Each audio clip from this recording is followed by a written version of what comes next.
Alright, let's get this stream started. How's it going, everyone? It is the late night stream and it is Sunday night, and I am working on longsword builds. So these are updated longsword builds that I'm releasing before the release of Iceborne, meaning some of the balance changes might affect how you put these builds together. Particularly, I'm thinking max might is going to change, and maybe your desire for an elemental build will probably change.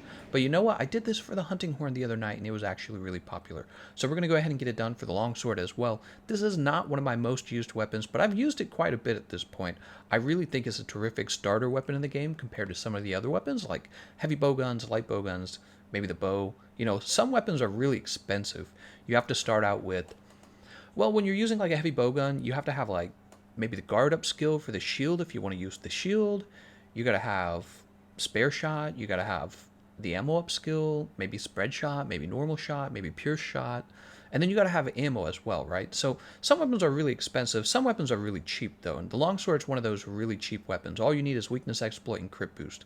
I mean, you can refine the build in all kinds of ways, whether you go more towards defense, more towards offense, but really it's just weakness exploit and crit boost. And that's why it's such a great weapon. And there's a few weapons in the game that are kind of like this and especially strong. And longsword's one of them, hammer's one of them, great sword's one of them. The builds we're going to be focusing on, I'm going to have some parameters, some rules for myself in this. The builds we're going to focus on are builds for new players, particularly. So we're actually going to take a look at builds you might use in low rank story mode, as well as high rank story mode. What do you do right after you finish high rank story mode? How do you become powerful? What are the counter builds for fighting all the monsters? And when we work on counter builds, what we're interested in using are especially counter builds where the player doesn't already have good armor. You know what I mean? So if you're fighting Teostra for the Gamma set, you shouldn't already be using his Gamma set. Does that make sense? So we're going to be focusing on builds like that in this video, and maybe I'll have a second longsword build video down the road where we look at more on the side of optimized builds where we assume you have all of the equipment, right? But the assumptions in this video is that you don't have all the equipment. We're really just trying to help you become powerful. Those are the assumptions. All right, so here's the smithy, and on my back is actually the ore tree longsword. I was comparing it to the bow tree longsword, and I actually preferred this one because it reaches white sharpness, and their attack values are actually very similar. Okay, so we chose the ore tree longsword for the low rank weapon. Let me show you. Longsword. Alright, so this tree right here is surprisingly good for starting the game out, I would say. One of the things you don't want to do when you start the game out, you don't want to build a bunch of weapons you won't ever need ever again, like the DzCYEFrnnYTy tree. You're never going to use this again. Okay, so you just build one good raw damage weapon of your favorite weapon class, and then you work your way through the story, and trust me, by the time you reach Kulve will shower you in valuable weapons. So you don't want to waste your materials. You don't want to waste your time farming those materials either. Okay, so just going for the Iron Gospel is probably some decent advice. I think when I played through the story mode for the second time ever on the PlayStation, one of the things that surprised me is how little information there is about what armor you should use while going through the story. There's not a lot of information. And I'm going to recommend this Raytheon helmet. It's going to give you health boost 1. And then what you can also do is, well, let's see if I can go craft one. Let me show you this trick for the smithy. This is especially for the new players. So we hit Forge Equipment. We can go to Armor. And then what you can do is you can, for the Xbox controller, you actually click in the right joystick. I presume it's the same on the PlayStation. I don't know how it works on the PC, though. You would come over here to Skills. You'd click on this. And then here are all the skills. Doesn't that look nice? There's Health Boost. So we can find out exactly what actually has Health Boost. Butterfly set does. The Ingot set does. But I believe this is for high rank, let's see, low rank. Here we go. This is what we want to take a look at. We're helping players with the low rank. So the Ingot Vambraces from low rank actually also have a level of health boost. And we're going to finish the health boost off with 1 health boost charm. So the level 1 charm, go ahead and equip that. So we have the level 1 health boost charm. Actually, we could have kept building right here at the smithy. Let's keep putting the build together here. And we'll change our equipment. Put that fan brace on. What I understand is that when Iceborne launches, there's going to be a special armor set that does this for you. See, we have health boost 3 now. But I heard there's going to be kind of like a special armor set just for new players that will do the same thing. It'll give you health boost 3. But if you're playing right now, if you're trying to get ready before Iceborne, this is valuable information for you. Well, let's see what else I have. Rathalos Mail. It's not bad. What else do we have on this account? We were looking at this last time. Fortify. That's not bad. Fortify is a pretty solid choice. Oh, and Honey Hunter. Yeah, we like Honey Hunter, especially in the early game. So here's a great early game build. Raytheon Helmet, Rathalos Mail, Ingot Vambraces, Jagger's Coil, Vespoid, Greaves. You got Health Boost 3 going on here, Weakness Exploit, and Fortify. We got the simple Iron Gospel, Longsword, and that's actually going to do well for you for most of the early game. Then you're probably going to upgrade to high rank gear, and with the high rank gear, you can do the same thing. Raytheon Helmet, and let's see, Ingot Vambraces again. And this is going to get you your health boost very easily. You don't actually need the charm anymore, so you'll have that health boost anyways. So you can trade the charm out with, one of the best charms in the game, in my opinion, arguably the best. It's actually Handicraft. So the Handicraft, you can see it actually brought you right up there into White Sharpness. So if you can get that Handicraft charm, build that as soon as you can. That's why I recommend. The Rathalos Mail, this is another interesting thing. So if you go to the high rank Rathalos Mail, it's actually also extremely useful. Where is that? Here it is, giving us Weakness Exploit. You jump down here to these legs, and it's the same deal. Look at that, Rathalos Greaves Alpha giving us Weakness Exploit. So now you're taking a look at the build. You got Health Boost 3, you got Weakness Exploit 3. Really not that bad.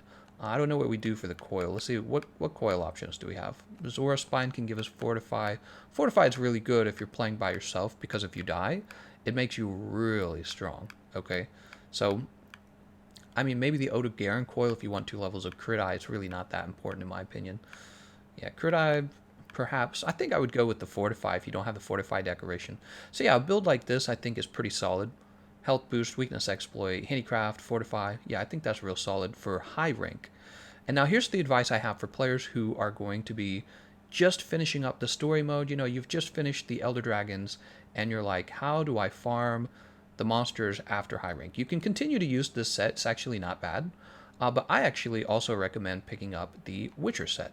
So I did a video yesterday, or not yesterday, last time I did a video on hunting horn builds, and I showed myself defeating the regular Leshen for this awesome Geralt set. Okay, so the Geralt set's nice because it's a set that essentially allows you to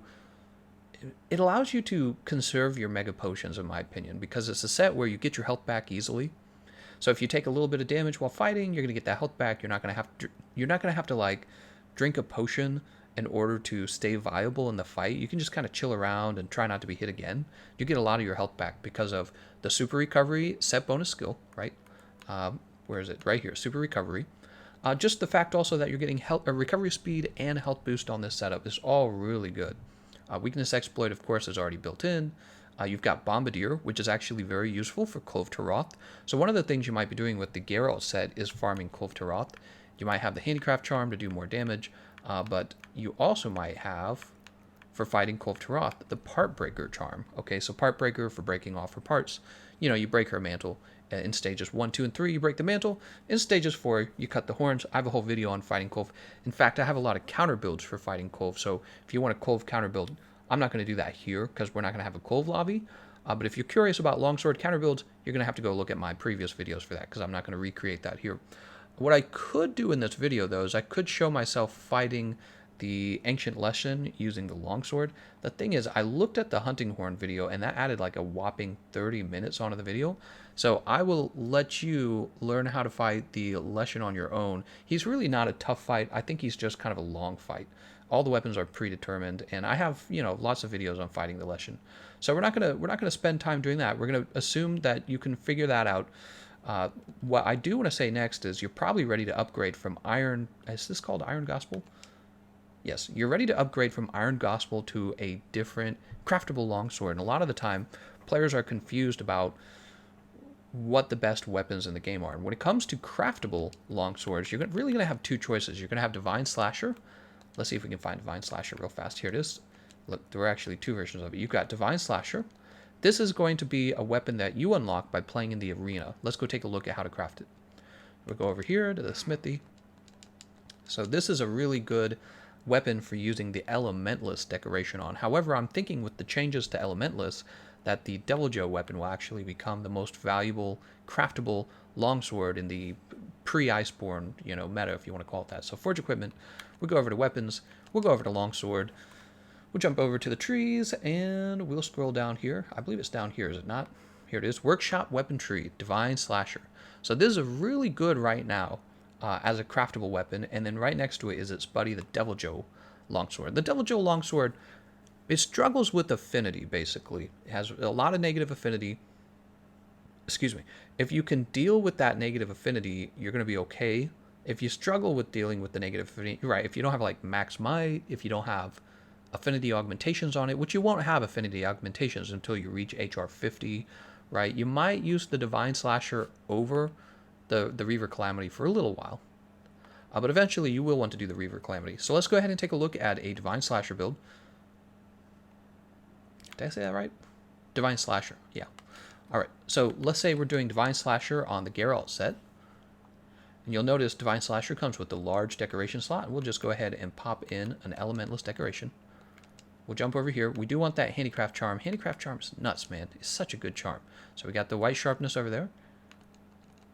And then we got a bunch of small decoration slots and a few medium decoration slots. So if you could, you would probably want to have crit boost decorations in here. And then over here with these small decoration slots, I'd probably go 2 attack. And then in order to help you with that white sharpness, what you can actually add is 2 levels of grinder. All right, so you're gonna have to, you're gonna have to sharpen the weapon because you don't have Master's Touch on a set like this, but you are gonna have white sharpness. You're gonna have a decent chunk of blue sharpness, and ooh, let's see. Oh, that's only 61% affinity. Actually, what we're going to do, we're gonna jump in here. We're gonna drop one of the crit boosts, and we're gonna add 1 level of mighty. All right, so that should bring you up to 71. All right, so we're gonna have 71% affinity, but only 2 levels of crit boost. Okay, so we've got all of that going on. We've got the speed sharpening going on, and this is a pretty solid elementless build. Remember, you unlock this weapon by playing in the arena. The arena has set builds in the arena. I think that some people find the arena kind of challenging, kind of daunting. So if you really don't want to do arena, what you could do is you could focus on Devil Joe first, and in that case, you would end up with the Devil Joe Longsword. Speaking of which, hold on. I've been going through this. I'm supposed to be adding timestamps. So let's see, timestamp.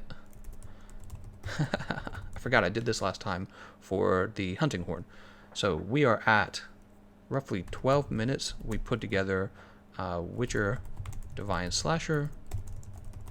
And don't worry, we'll get some fights in soon. What we're doing right now is we're analyzing the builds first. All right, let's go ahead and change this over to a Devil Joe build. And what you're going to... Oh, I know it's missing from the Divine Slasher. The affinity augmentation is missing. But you know what? We'll stick it with that. We'll leave it at that because you wouldn't have any augmentations until, again, level 50. So let's see. Devil Joe's going to be down here. This is Reaver Calamity. Well, you know, we could... No, we're not going to craft a fresh one. I think what we'll do is we'll remove those. All right, so we have these. Let's remove it so that we get a more realistic look. Longsword building adventure, that's right. And I apologize, I'm not reading the comments right now. I'll take a look at the comments soon enough. So what we're going to do...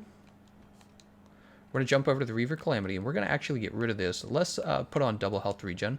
And we're doing that so that we're not getting that extra 10% affinity, so that we have a more realistic view of what the affinity would look like for somebody who just finished the story and is now using like the Devil Joe Longsword. And let's take a look at the negative affinity. Negative affinity is going to be pretty rough.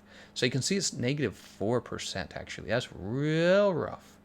You're missing a lot of affinity. And what we're going to do, we're going to actually drop the grinders. We have 3 levels of white sharpness now, and we'll probably put an expert. That brings us up to 10. Technically, we can get 10% more affinity if we drop these attack jewels.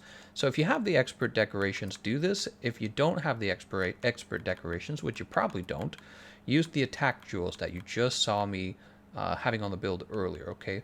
So do 2 attack, 2 expert, but if you have 4 expert, go for 4 expert, because the extra affinity is actually really valuable.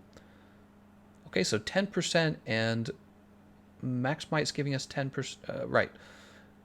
We're at 60% affinity. It's still pretty bad. It still might be better for you to drop another one of these and bring out another mighty. What'll that bring us up to? That'll bring us up to 70. Yeah, so you might just be running 1 crit boost, 2 max might, and lots of crit eye, especially if you're in this situation like you probably will be, where you don't have these expert decorations. and you'll have these attack decorations instead. So you'll really struggle with positive affinity on this setup, in my opinion. Yeah, that's exactly 65% affinity, so we can't justify adding any more crit boost overtaking max might because of the threshold where you start to lose the efficiency of crit boost because you're not hitting enough crits in the first place. Okay, so this is actually a pretty solid build regardless of the fact that we're struggling so much with the affinity, and maybe the changes to Elementless will make this more valuable than the Divine Slasher. I'm not sure. It'll definitely be a solid choice if you're fighting a monster who is weak to Dragon Element. Alright, so that's the Witcher set, and those are just general builds. I'll go ahead and write that one down now. That's at 15 minutes and 40 seconds. Witcher. What's the name of that sword again? I was just looking at it. Way too many names to memorize. Reaver Calamity. Reaper was coming into my mind, and I knew that wasn't right. Alright, so those are general builds. Now we want to take a look at probably, arguably, the most important build will be, well, I did mention I wasn't going to do Kulve Taroth, and technically she would be the most. Let's do Kulve Taroth real fast. Who cares? Who cares? This video is going to be up forever and ever and ever. We're going to keep the Reaver Calamity because it's actually pretty good. For Kulve Taroth has decent hit zones for dragon damage, if you didn't know that. Some of you might not have known that. We're going to go with the Nergi Beta helmet. Beta. And then we're going to go with, here it is, Oregon Male Alpha. Oregon Coil. This will probably be, Empress Greaves Alpha, and this will probably be Kaiser Van Braces Alpha. Alright. Here's what we're looking at. And for all these small decoration slots, you can go Vitality, finish that off. You can take some fire resistance, because honestly, that's nice against her. Your goal is to not be one-shot, especially if you're new. We're over the 21 fire resistance threshold. So your goal is to not be one-shot, because if you're getting one-shot, you're really ruining things for your whole team. So really want to try and avoid that. There's that crit boost. We have Part Breaker 3 because of the Uragon armor, so we're good on that. And then we just have these leftover decoration slots. If you can put 4 levels of Expert in there, that would be fine. That would be good for your weapon. I'll show you that. Alright, so with 4 levels of Crit Eye, the affinity is at 10% and you have 1 crit boost decoration in there, okay? So this would be ideal for your weapon. Let's say you don't have those Expert decorations. What would you actually put in here? Well, since you're fighting Kulve Taroth, you would also keep your eyes open for Bomber, because everything you need to craft Mega Barrel Bombs are in the Kulve Taroth fight, right? There's Devil's Blight, there's Nitro Shroom, there's Fire Herb, there's large barrels. You can craft the large barrel bombs and then the Mega Barrel Bombs, right? So everything you would need is in there. So you might go Bomber, or Bombardier, I should say, right? There's Bomber Jewels. And then finally, let's say you don't have bomber jewels. You could, your last ditch effort would probably to be considering the Divine Protection. So Divine Protection is pretty nice. So it's a very good defensive skill for reducing damage, which actually works especially well against monsters that deal high damage. And Fire Resistance. So that would be like full defense there. It's Fire Resistance and Protection. This would be like if you just didn't want to die, which is understandable because it's easy to die, especially if you're learning a monster for the first time. I was watching some randoms fight Kulve Taroth the other day, and it was looking really bad. So I'm showing you some decent Kulve Taroth builds. These are decent budget builds for players that are, you know, just starting out. So we're going to say around 18 minutes. This is going to be Kulve budget builds. And I think we're ready to move on to the first activity. So how about fighting the regular Behemoth? Fighting the regular Behemoth unlocks the Draken armor set, which is a really popular armor set, especially for end game builds. So let's put together a decent, I'm just going to revert back to the Geralt set, I think, because I think the Geralt set's especially good for this. We're going to continue to use this longsword because the Behemoth actually does take good damage on his arms to dragon damage. So we're going to go Attack Jewels, Expert, and let's see, Weakness, Crit Eye. Oh, right. So we're going to have, can't remember if it's 2 level of Mighty. I think it might be 2 and 1 level of Crit Jewel. crit boost. 15%, so that comes out to 65 when weakness exploit is active. Yeah, so we're going to go ahead and post regular Behemoth. Regular Behemoth. Let's take a last look at that build before we go on the fight. So this is the build. I put that together at 20 minutes and 10 seconds. That's going to be counter Behemoth build. And you'll notice the whole thing is done out of craftable weapons. It's not done out of Kulve Taroth weapons. And we'll take a little bit of a look at the Kulve Taroth weapons. Who knows, maybe you get lucky and pull the fire longsword. Not the Kiara fire, the Taroth fire. Taroth fire is great for raw damage. It's because it's a late night streamist. It's my bedtime. All right. Let's take a look at our fire resistance. It's at 10. So the Behemoth, he does a lot of damage actually with this meteors, and this is why we're going to eat for elemental resist up large, because it's going to bring, not only are we going to pick up Moxie, we're going to have protection from Fire Blight. And this is really an important combination, because let's say the next move that kills you is the meteor, right? Well, it would Fire Blight you, and then when you're Fire Blight, you take a tick of damage, and this will defeat the Moxie. So you kind of got to have fire resist over 20 and pair that with Moxie versus a fire damage monster. All right, we have Tron Lavender with us, Pixel and Clover. Let's see. It's a great sword build. Pixel with Corona. He's got wide range 4. And Clover with Taroth Sword Fire. He's going all out. He's got evade window. All right, let's go ahead and ready up. There's Luna. How's it going, Luna? All right, let's take a look at this comment section finally. Chat revenue. Somebody made a donation. I wasn't even watching. Munch Mill. He says, can you make a pre-Iceborne heavy bowgun build? Yeah, we'll definitely do that. Let me go ahead and update that snack fund, man. I was so busy getting that first part of the video done. Munch Mill. Thank you so much, man.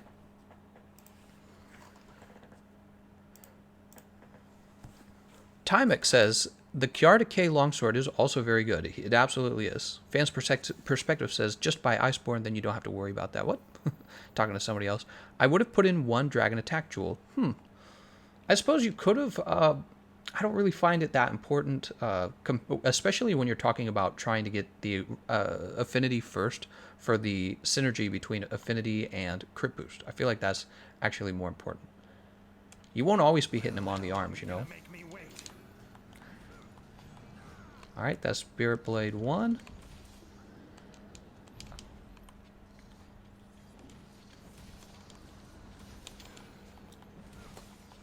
Spirit Blade 2. Oh, I gotta turn my TV volume up.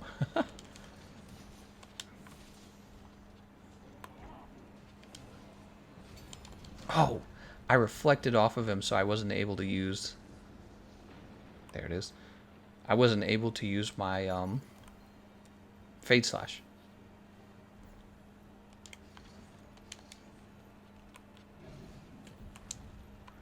I gotta turn my volume up. I gotta hear it.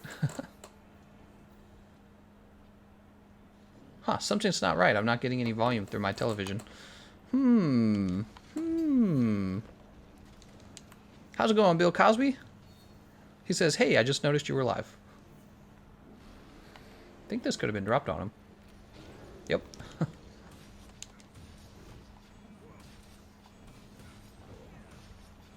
Boop. All right, there's Spirit Blade 3. Too early on my roll.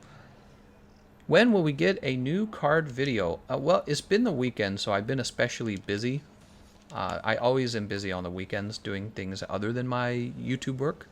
So that's why we haven't seen a card video. In fact, we haven't really seen much of any of my videos. Alright. You can see we just lost our white sharpness.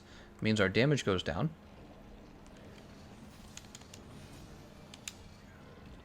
Oh, that's too bad.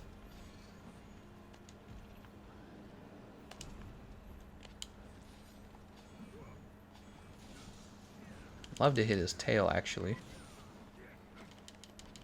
Got it. So what you can actually do for the team with the longsword is cut his tail off pretty easily. The longsword just happens to have a lot of vertical range on its opening swing there. Oops.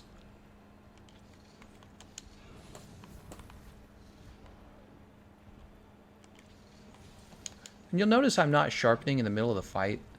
And that has a lot to do with whether I believe he'll go to the next stage soon. Kind of thought that he would, but he's still here. I thought maybe some part of that move would actually hit him, but it did not.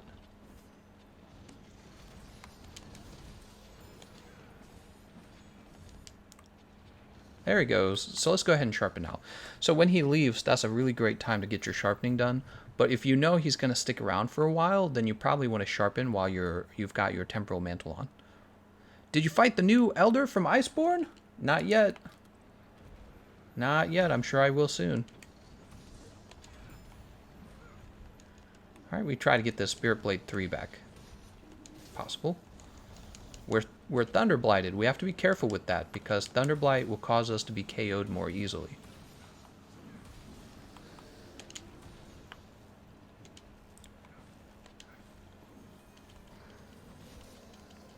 Nice, a little more damage on the tail there.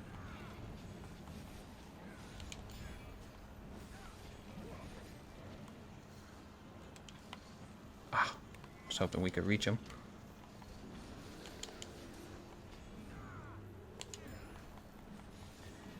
There's the tail. Alright, so we cut the tail off. We can focus more on the arms now. Ouch. Or we can die to this. We do have our mantles. I'm just kind of practicing.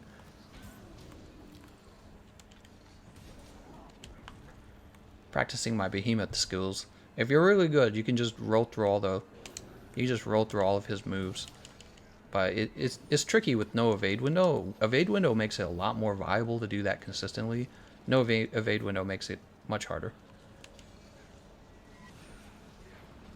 Glad I picked the back leg. I would have gotten knocked out of the air if I had chosen the other leg.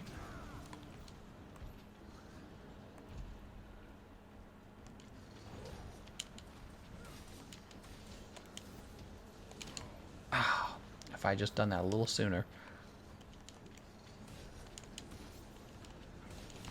Oh, same deal there. I thought actually the move would come out fast enough.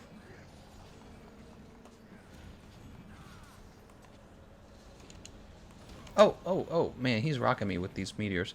He's really not as damaging as the Extreme Behemoth, though. Those meteors are much easier to deal with. Nice knockdown.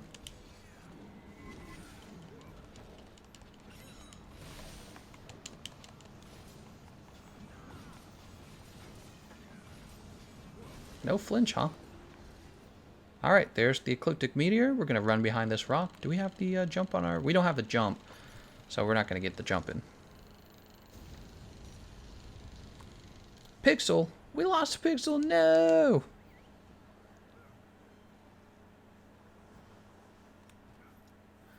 Alright. So instead of sharpening, notice we go into the tent, and this gives us an automatic sharpen. I'm also going to grab my Behemoth item loadout, and the Behemoth item loadout will actually have the Final Fantasy jump on the radial menu. I'll just run over here. Try to get in there before he starts healing. Don't do it, Behemoth. Don't do it! He was just a boy. Why would he be such a meanie? Oh. I think that was poorly aimed anyways.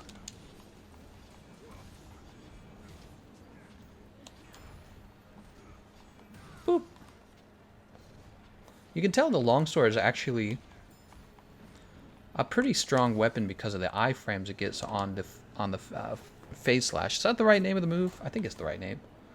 It's really strong because of that, and they'll be nerfing that a little bit for Iceborne. We don't know to what degree it'll be nerfed, but it will be nerfed. Ah.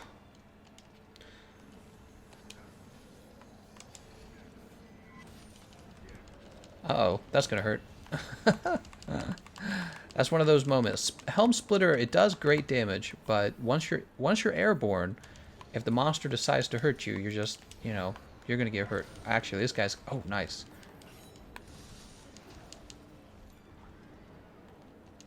Oh, I don't want to mess with that. I don't want to mess with it. That sucks. He interrupted us just before we could Get that done. But here's it's the Foresight Slash, not the Fade Slash. There we go. It says it right there. Foresight Slash. How did I come up with... Oh, snap. I hit my Farcaster. So I've been meaning to remove my Farcaster from my item loadout, my radial menu, because I hit it too many times when I don't mean to. Maybe Lunastra is the only monster where you really need to have it on the base radial menu, but I'm going to start removing it. I've done that too many times. I keep sending myself back.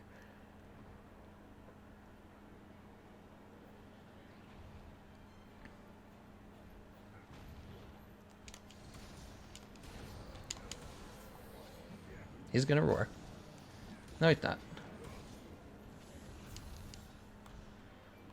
Good job on the flashes, by the way. So one thing about the Behemoth is that he can be flashed as many times as... He can grab you out of the air? What? I didn't know this.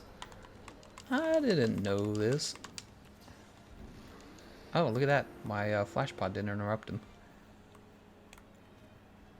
Let's go ahead and have our Stair Jerky.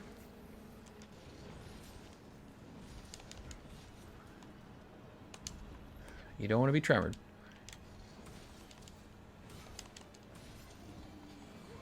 I think he just got mounted. Is that what happened? Yeah, he's been mounted.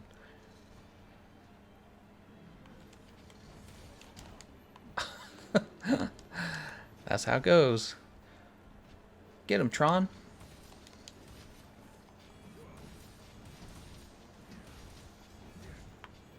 There he goes. I was waiting for that. Oh, that's... Oh, there's a barrel.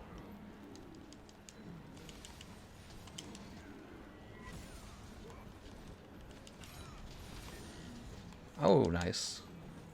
Good old longsword. Chopping them up, man.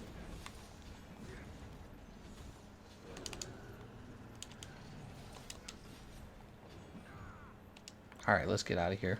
Run! You'll never make it! Ah! That was way too late of a jump. Pixel, what are you doing, Pixel? I think Pixel's trying to sabotage us here. Let's go ahead and get the whetstone going. I think Pixel's trying to sabotage us.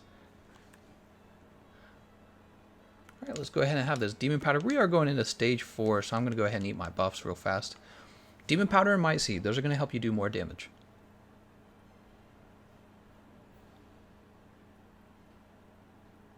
Here he is. All by his booty self. Oh, I hate that move so much, dude. How are you supposed to dodge that move? That move is so undodgeable. I can't flash him. His head's in the wall. I did try. A little nervous what he's gonna do next. Good job pulling that into the wall, Tron Lavender. That's what you're supposed to do if he's gonna Charybdis you. Ah, Jesus, man. Let's go ahead and have a max potion. We don't want to mess around here. So your goal, you know, you're trying not to sabotage the run for your teammates. Usually I mess things up by playing too aggressively, actually. I'll play too aggressively and I'll be sloppy about it. And that's usually when I die and everyone gets to make fun of me. But really, there's ways to fight that are very careful, if you want to call it that. And it's usually when you decide that rushing the monster down doesn't matter. Nergigante says, I love the vids. Thank you so much, Nergigante. Oh no, what have I done? I pointed myself the other direction because I was not making any sense with what I'd just done. There we go. What? Why didn't it give me that? Whoa, why didn't it give me that second attack?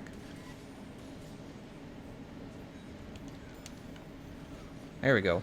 Alright, there's Spirit Blade 3. Guys, excited for the changes coming to the longsword? I think that making the weapon more difficult was so needed because now when you say, yeah, I main longsword, people aren't going to look at you and be like, yeah, because it's goofy and easy. You know, you're going to have to be able to say, well, it's actually harder to use that Foresight Slash, and that actually is a good feeling, you know, because when you use it correctly, it's going to look more impressive. I don't know, maybe there are some people who don't like the changes. Ah, gosh dang it. Why did I go into the second part of that move at all?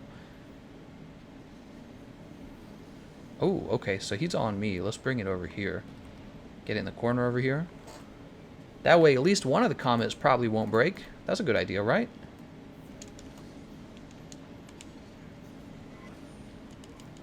Come on, let me finish this up. We got him.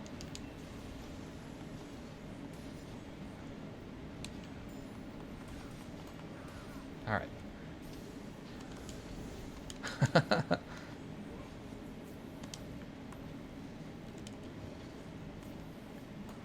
Gosh dang it, man. He moves so much.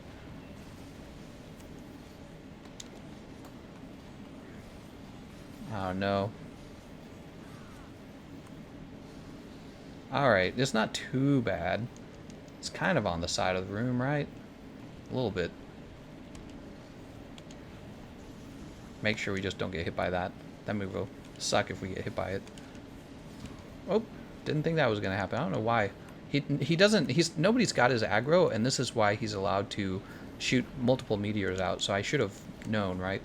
Oh, God, that move sucks so much. That shoulder tackle, I don't know what to call it, but that move just gets me all the time. And I've been fighting this guy for so long. He just always gets me with it. It's scarier than the spin at this point. Like, at least the spin you can kind of figure out. Alright, we lost that comet. We gotta be careful. So that comet's still alive. How many, does he have one to drop still? Is that the case?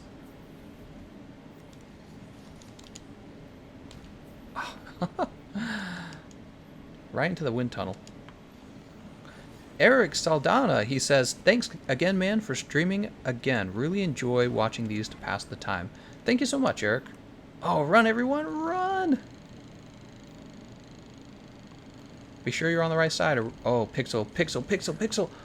Oh, no. Pixel MVP over here. All right. That's okay, though. I think overall the run went pretty well, so we're going to count that run. Pixel there struggling a little bit. That might have been, he might need a little practice. Don't feel bad, Pixel. I've triple carded before. And I'm the streamer, right? So I'm never supposed to triple card. Little Turtle and Shell says, I main like half of the weapons in the game, but Longsword is in my top 5 weapons, and I'm thankful for that nerf to the Longsword because it was necessary. Right, like the iframe was actually really strong for the Foresight Slash, and I think people kind of looked at it the way they looked at cluster bombs a little bit, like, oh, you're using Foresight Slash, huh? It wasn't quite the same as cluster bombs. I mean, at least it did require you to react. Cluster bombs was literally just, you know, just keep shooting, but making it more skill-based will make the weapon look more impressive when people actually play well with it, in my opinion. Okay, so that was for the Behemoth, and now you've defeated the Behemoth. What happens next is you grind to get to level 50 probably. So I would say you grind to level 50 and then you start unlocking the level 50 fights like all of the arch-tempered monsters. And this is really the meat of the video in my opinion, is getting to those arch-tempered monsters. So you've defeated the Behemoth, and this means that you do have the Draken Armor set. We're going to start using Draken Armor. Draken Armor is real good. It gives you a skill called Master's Touch, and Master's Touch, the way it works is when you land a critical hit on the monster, you don't lose your sharpness. And keeping your sharpness is one of the ways that you keep the damage output up on your weapon. Okay, so here's the Draken Armor set, and one of my favorite things to do with the Draken Armor set is to give up either the legs for Empress Greaves Alpha. This gives you a little bit of wide range, and my latest favorite thing to do is to give up the coil for Empress Coil Gamma. So this is a Gamma piece of armor, alright? So you're probably not always going to have this, because you have to go defeat Arch-Tempered Lunastra in order to unlock this. It gives you 2 levels of evade window, and that's why I like it. So we're going to go ahead and swap back to the Draken Coil, and we're going to pop on the Empress Greaves Alpha. And why don't we start with Arch-Tempered Kirin? Pixel's not happy with this outcome on that. Let me think. So we're going to be fighting. I'm assuming the position now. What? Oh, are you in the fetal position? Number 1 fan. Who said that? How's it going, General Lisrax? General Lisrax, if you didn't know it, he's my number 1 fan. Fan's perspective, by the way, he says, go watch the videos on Capcom's channel. Charge Blade takes time to learn, but it's so satisfying once you know the ins and out. Yeah, Charge Blade takes a little more time to learn, in my opinion. We should work on Kirin first, I'd say. So let's go ahead and grab Kirin, and then we're going to have a lengthy build. that we're going to work on real fast. One of the things about fighting Kirin is actually if you have the Kiara Sword Fire, I believe that's your best choice. So that's Whisper of the White Mane. I consider Kirin one of the easiest Arch-Tempered Elder Dragons. And I'll probably eat my words for saying that, because I'll probably lose this, just because I've said that, because that's how my luck usually goes. But I don't know, Longsword, yeah, I don't know. Well, we were working with them with the Hunting Horn yesterday, and one of the things we found was that it was really nice actually having anti-paralysis on your build. I thought that was surprising, having the anti-paralysis. This armor set has good thunder resist, right? Yes, it does. So the Draken armor set actually has decent thunder resist, and really that's kind of all you need. Victor Xavier says, best channel, nice work, man. Thanks, Victor. Let's go ahead and pop over to the Divine Slasher in this case, and the reason we're doing that is because Divine Slasher actually has better affinity, better base affinity. And actually, I'm probably going to go with health regen, because I'm probably going to recommend health regen. So if you're just playing casually and you're newer, use health regen. This is where the augmentation is an affinity increase in this case, and that's because it's more of this is more of like a damage optimized augmentation that you could go with. So that's Victor. Let's go ahead and update that snack fund. I don't know exactly what that translates to. I'm gonna guess it's like $2 because that's the coloring that YouTube gave it. Victor Almeid. Thank you so much, Victor. Okay. So, Divine Slasher, and we are going to keep that Handicraft Charm on the build. I'm trying to think what I'd like to do here. So we have the Elementalist decoration already built in. Cameron Reagan, we'll update the snack fund in just a minute. He says, apology, $5 for tripping over those comets. No problem, man. It's not a big deal. It's not a big deal. Yeah. So, oh, right. Actually, so I'm thinking about this. One of the nice things to not have to deal with is white sharpness. So I'm trying to make a decision here what I think would be best for new players. So because one of the things is with this sword as well as the Devil Joe sword, you need that white sharpness, right? So it doesn't have base white sharpness, and white sharpness is a big part of your build.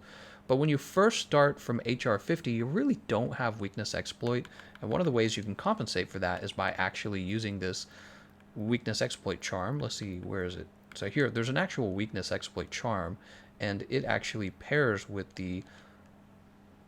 I guess it doesn't pair with the Draken armor set. You still have weakness exploit 2. Huh. Well, if that's the case, I actually might still recommend the Witcher set, just because of your weapon options. What did we do for the Hunting Horn? I'm trying to remember now. Oh, you know what it is? We used the Lunastra weapons, didn't we? Well, the Lunastra weapons aren't a bad choice. I feel like... Oh, we're getting a lot of donations, man. Vincent Silverborn, he says, hello from Russia. Love your videos. Keep it up, man. Russia, man. That is Russian rubles. Thank you so much, Vincent. I gotta go visit Russia. I actually like Russia a lot. Okay. I'm all confused now. I'm disoriented. What were we just doing? Oh, we were going to take a look into weapons. Longswords. Alright, so one of the weapons we didn't take a look into are the ones down here. We could probably... Oh, we actually own the Emperor's Sword Sticks. So there's the Emperor's Sword Sticks. How about the Ruin? See, the Ruin would actually pair better with the Draken armor set. So Sticks would pair well with the Witcher set. Ruin would pair well with the Draken set. So let's go ahead and build the Ruin. Okay? Equip now. We're going to go ahead and upgrade this. I'm glad that I got to talk about this weapon. Okay, there we are. Emperor's Sword Ruin. So you're going to be pairing this with the Draken armor set. Very important to make a note of that.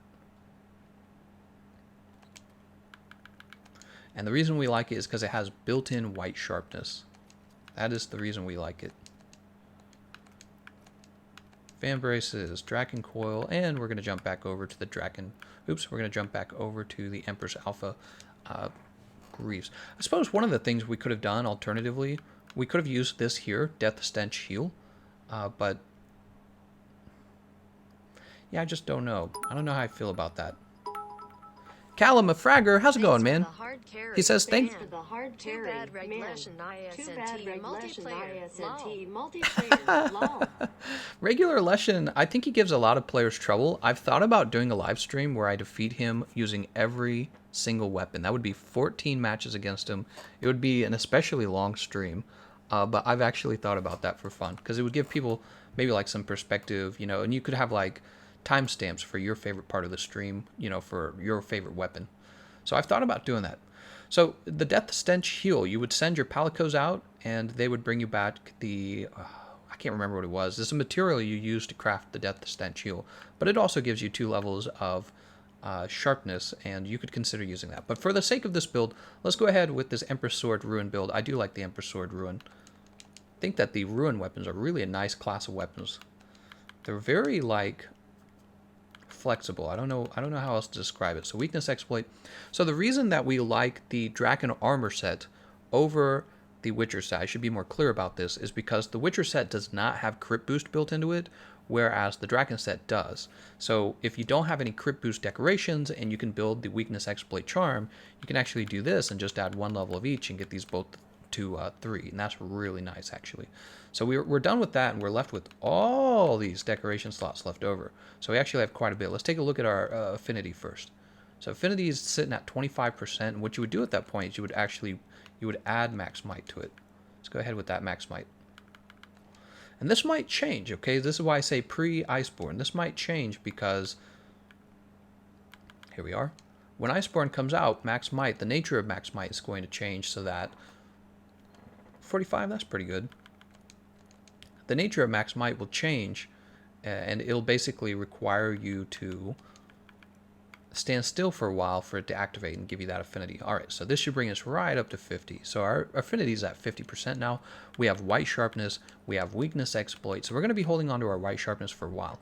We're left with 4 slots left, and you could pretty easily put more damage in here if you wanted, but I'm more of a defense kind of guy, because I like to win my matches consistently. So we're actually going to have... What I don't like to do, I don't like to throw my teammates under the bus and die too many times. It's embarrassing. You feel bad for your teammates, right? Let's see. And I die all the time. You guys know that. Where's the... Oh, here it is. Anti-paralysis. Is anti-paralysis getting a buff? I think they're buffing it. I can't remember. I'm pretty sure it's getting a buff. So we have 1 level thunder resist, 3 levels paralysis resist. What is our... Okay, so the thunder is still at 19, which means it's not actually going to be useful at 19. We're going to go ahead and drop that back off, and we will pick a different skill. Mind's Eye. Mind's Eye is tempting. Mind's Eye is tempting because your weapon can bounce off of him when he's enraged. I generally don't go with Mind's Eye, though. You know, I'll just take 1 level of protection. Who cares? Protection has become also one of my favorite skills. Divine protection to me is what defense boost should have been. A defense boost, it just doesn't boost your defense enough, although they're buffing that in Iceborne as well. Defense boost will work by percentages soon, so I'm really interested to test that out. Might actually be worth taking. See you later, John Titor. Thanks for joining the stream for as long as you could. Appreciate you guys watching. Okay, so let's take a look at the build one last time before we move on. Alright, so here's the build. Let me go ahead and save that in the timestamps. The timestamp for that one is... Oh, I gotta close this. Hold on. 48 minutes and 30... Oh, right. The live stream is always a bit later, isn't it? So it's going to be closer to 48 minutes and 60... 50... We'll put it at 55. Kirin Counter. That's what we'll call it.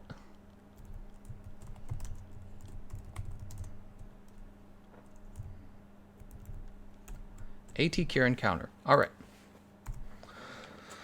Alrighty. We are ready. See you later, Luna.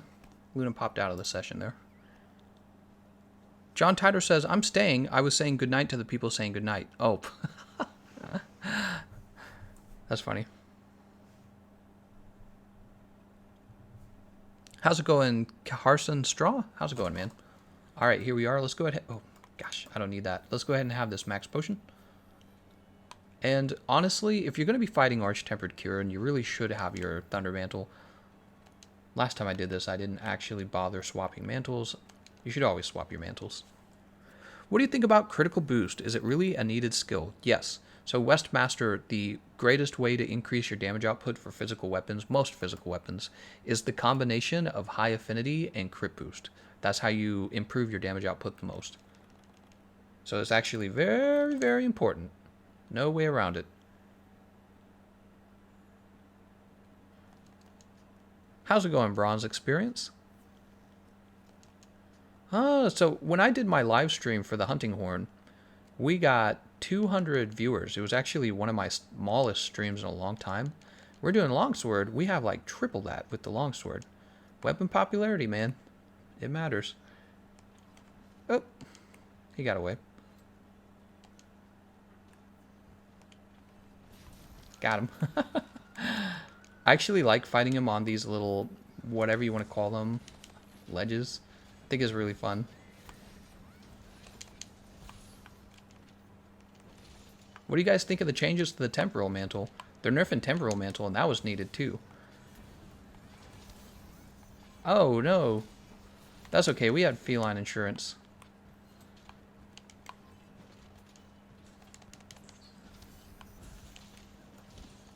Doing really bad right here. Kirin's chaotic, man. You saw a blast go off there.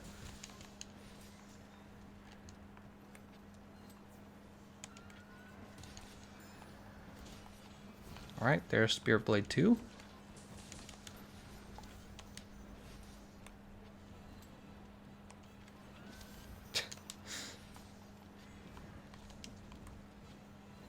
I don't know, maybe they should have just kept Temporal Mantle the same, but had like a really long cooldown on it. Something that was like, no, that's actually not a good solution. Because people will just use it whether it's powerful or not. I think that the changes they went with are actually really clever. Ah, I can't believe that missed. Alright, there's Spirit Blade 3.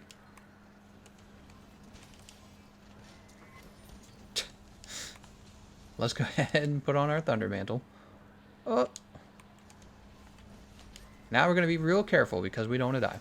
So one of the nice things about this build that I'm using, though, is I can't be paralyzed. Remember that? We put on the Paralysis Resist level 3, so we're immune to being paralyzed. So we can actually play kind of aggressive and not worry about being suddenly, oh, like right there, suddenly being paralyzed. I think that move would normally paralyze. Tron, Lavender, he's the new... Oh, let's get this guy. He's going to triple card next. Oh. Tron was like, come on, I was running away. Alright, now it's my turn to die. Oh, no, I'm KO'd too. Oh, good heals. Somebody got me right over the threshold for Moxie. And it looks like I would have been... Oh, no, I wouldn't have lived. Great heal. That's why heals are so nice, guys. Alright. Moxie to the rescue. I didn't mean to use that, by the way. I did not mean to use that Farcaster. Good old Moxie, man. Moxie OP. So I guess I was just taking too much damage from him. Like I was letting myself get hit too often. Sergio says, I just took down Tempered Nergigante 3.50 bow OP. Haha. I think he means in 3 minutes and 50 seconds. Nice, man. Help on Arch-Tempered Nergigante. Yeah, I feel like a lot of players ask for help on that monster. He's a tough one. It's hard to find good teammates, you know.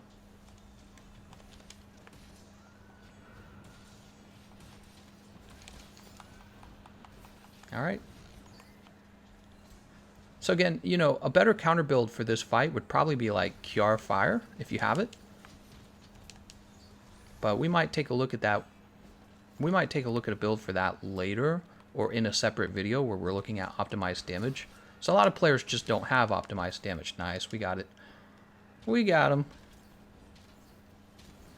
Oh, and we really didn't get to do much to him.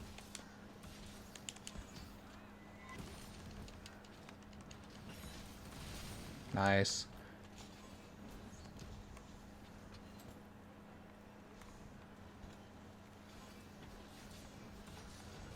How did that still hit me? I'm actually really surprised that got me. Let's go ahead and heal. And as you know, we have the... Oh my god. We have the wide range on our... Look at that. Wait a second. Why do we have... Oh, it must have been a feline food skill? I'm questioning why we still have Moxie. I don't actually know why. Because this isn't the Blaze, this is the Ruin. So the Ruin gets the Nergigante passive or set bonus skill. Don't do it, Tron. I know what you're thinking, Tron. God, dude. Kirin moves around between teammates so much you hardly get to attack him. More tread. Where am I supposed to stand?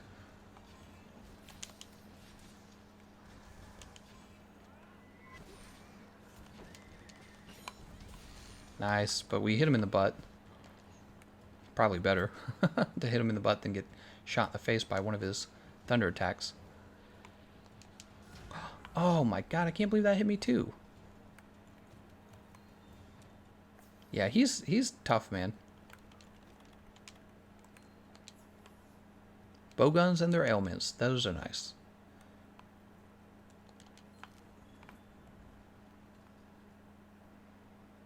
Oh, I don't understand why he's using the... So Tron, that particular heavy bowgun would be not that great against Kirin. Personally, that's my opinion.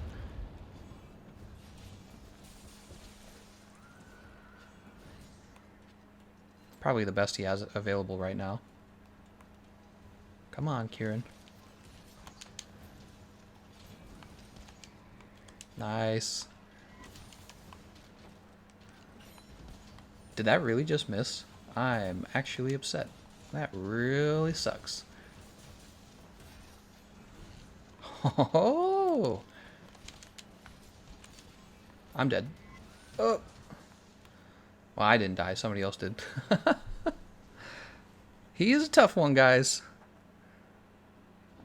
All the Arch-Tempered monsters are tough, to be honest. And that's why I always consider defense, you know? It would be nice if we lived in a world where nobody ever died and you could just optimize damage.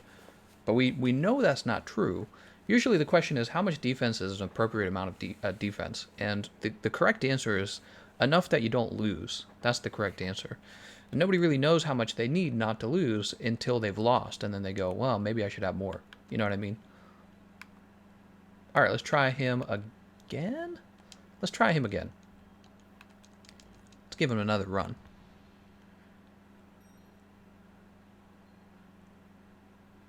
We'll talk to this guy real fast. Random question, why do you never use layered armor? We don't use layered armor so that players, when they're watching me play, always know what armor set I'm using and they can recreate the build. So we have Tron, Senbon Sakura. Senbon Sakura. I'll use a voucher real fast for everyone. And we're going to go with the Elemental Resist up large, once again. Gameconomist, did you know that Slide Spirit attack can go straight into Spirit Round Slash after that? Slide Spirit attack. Are you talking about the aerial attack? There's still some things I'm learning about the longsword. So I'm not familiar with the names of the moves that you're talking about. How's it going, Chatswood? Do you think they're returning elders? Of course. Yeah, definitely. I think they'll definitely return the elders. I bet what we'll get, you know, there's Ruiner and Nergigante. We'll probably get a version of all the, a variant of all the Arch-Tempered monsters, not Arch-Tempered, Elder Dragons. Silent Shawolfie says, which weapon would you recommend if I wanted to try to solo Arch-Tempered Lunastra? If you wanted to solo Arch-Tempered Lunastra, I would recommend a hammer, sticky ammo on a light bowgun or a heavy bowgun, and maybe shelling on a gun lance. Those will all be really easy in my opinion, especially if you're playing by yourself and you have the fortitude skill. I'm speaking strictly from a perspective of trying your best to just survive and finish the quest. Okay, certainly the case that there's probably an optimal weapon for damage, and it would be probably different from what I just recommended. Iron Tusk says aerial R2 goes right into roundhouse slash. Nice. I did not know that. No, I didn't know it, to answer your question. Let's go ahead and have the Mega Demon Drug to make sure we're doing more damage. 69 likes. Ice Lunastra confirmed. Is she? That'd be cool. I'm pretty hyped for Iceborne. You know, if you guys didn't know this about me, I've been playing Monster Hunter World every single day since the launch of Monster Hunter World. So I am somebody who is especially excited for Iceborne.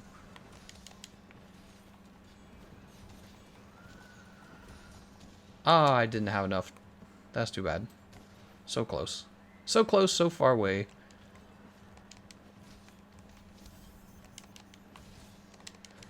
You know, Kirin is one of those monsters I don't really fight with Longsword ever. It's kind of interesting, because I understand how Longsword works at this point, but I've never actually tried to Foresight Slash through his moves before. Wow, he's gonna kill me. Oh, he's gonna kill me. Alright, there we go.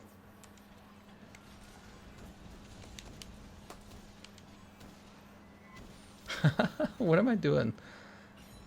Playing badly, I'll tell you that. I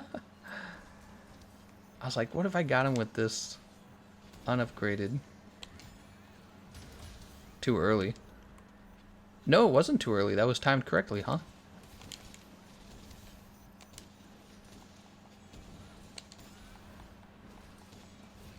Alright, there's Spirit Blade 2.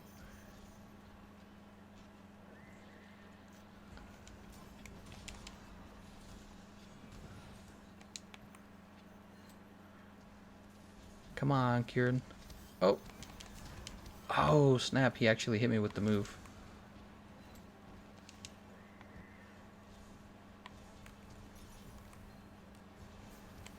And we'll put on Thunderproof Mantle now. And let's make sure we don't die. Oh my god.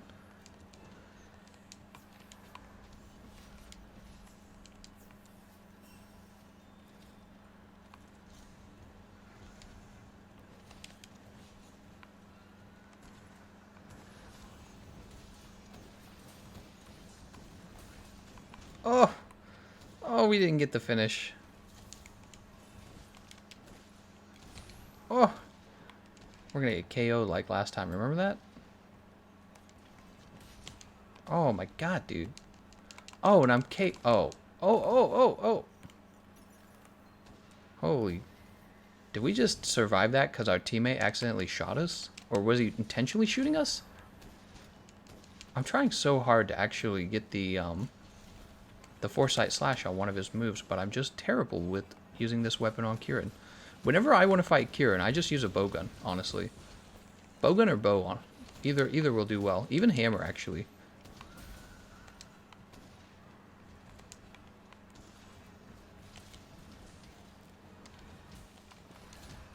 I tried so hard to get the Foresight Slash and I just wasn't fast enough.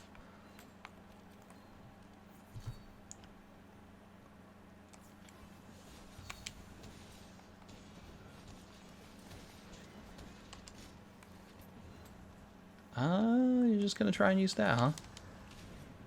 I like that blast.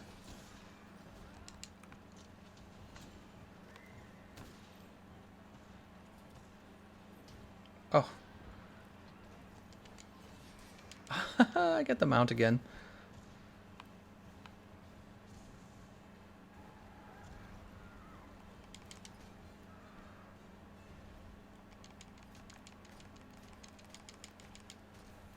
Don't do it. Don't do it.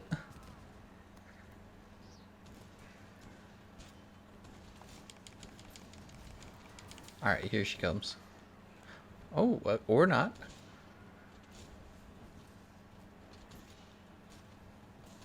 See you later, Sam Jam Gamer. Is someone using Sade on Kirin? Ooh. Your live streams have been helping me get through not being able to play because of hernia surgery. Thanks a lot, man. No problem, Fall Bruise. That sounds awful. I have never had a surgery beyond, like, maybe a root canal, and I'm not looking forward to surgery. But I'll probably get one someday. I just don't know when. I think everyone gets one eventually. Alright, he's running off. Let's go ahead and sharpen. Oh, I already read that one. Monster Hunter World, friendly fire in a nutshell. Did I just live because my teammate shot me? Yup. The funny thing is, when you flinch from your teammate's friendly fire, the flinch actually does come with iframes, so it's possible for your teammate to save you by flinching you. Although most of the time, what they're doing is annoying you. Wow.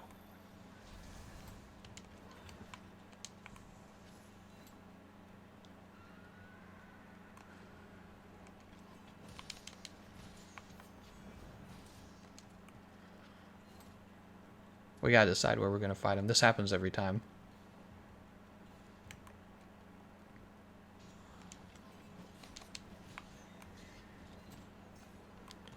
Dude, Kirin never stops running, man.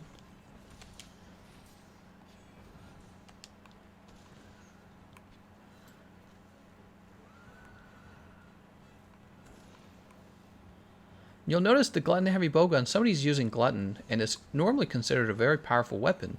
But when you're playing it in multiplayer, it's not so powerful, because when you're fighting a monster like Kirin, Kirin just keeps running around, and you never actually get to use the spread shot on his face, you know? You realize, wow, the limited range actually does affect the value of the ammo. Ah, I didn't get to finish.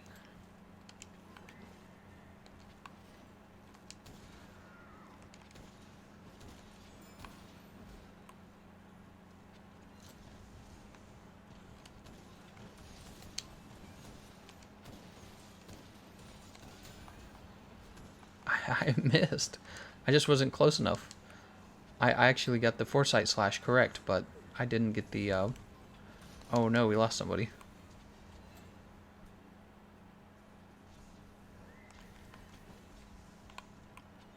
Man, we need to like stand together as a group or something. I don't know if that'll help or if it's just Kirin. It's probably just Kirin.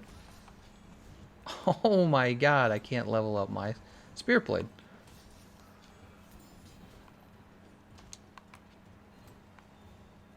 Don't do it. Don't do it. Don't do it.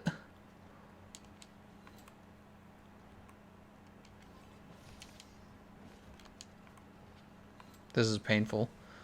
It feels like we're all just running around and nobody's doing any damage. Ouch. Now I'm getting trampled.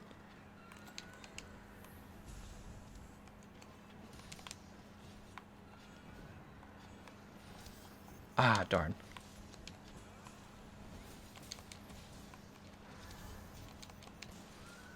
Oh, he would leave just as I put this mantle on. Get back here. No, I guess I could have just jumped forward.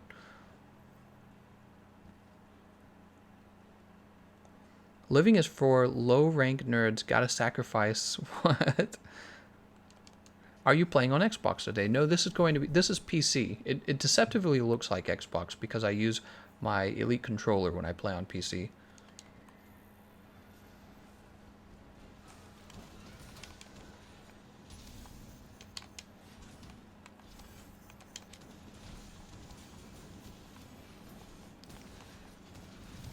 Okay, we got it. Nice, nice, nice, nice. Just in time.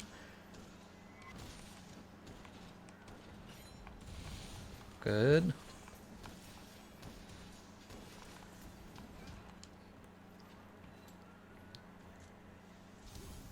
Oh man, is he just gonna chill out there? Get over here.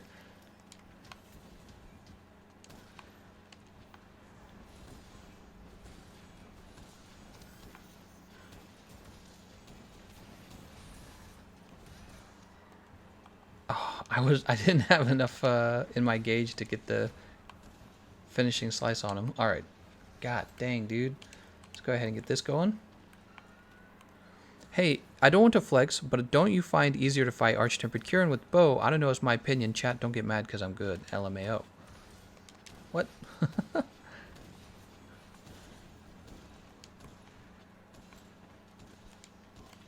I don't mean to brag, but Beyonce had the best album. What are you doing? We didn't get to put our barrel bombs down.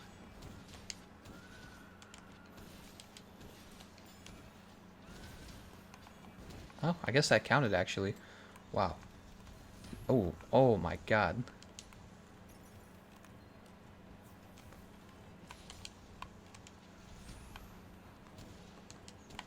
Don't leave me. Don't leave, Karen. Alright, let's go ahead and jump up here. Jumping along. Anjanath Bow makes Kirin easy mode. Yeah, I agree. I agree. I feel like a longsword against Kirin has just been okay. Look at me deflecting. That's why I was considering that mind's eye decoration. Gameconomist is a confused boomer. Let's go ahead and take... Oh, well, actually, there's still quite a bit left of this.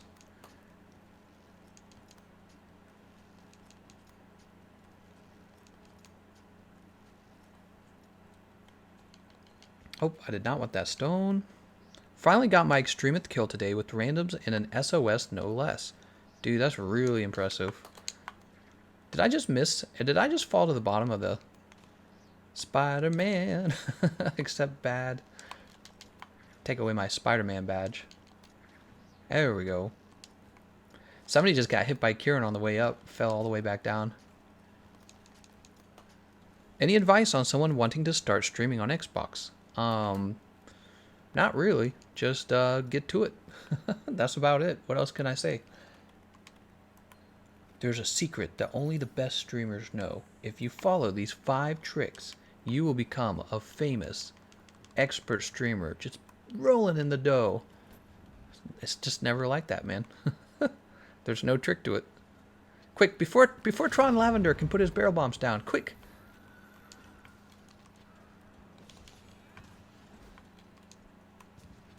Alright, now this is the part where we lose, right? Oh, I rolled into it.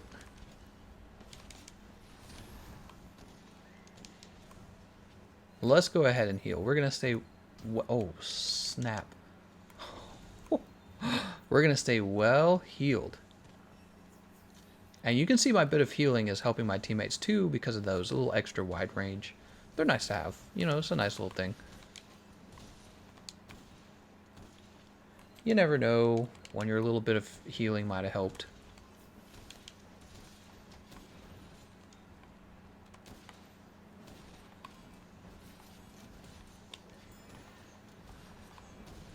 Alright, there's Spirit Blade 3. Oh my gosh.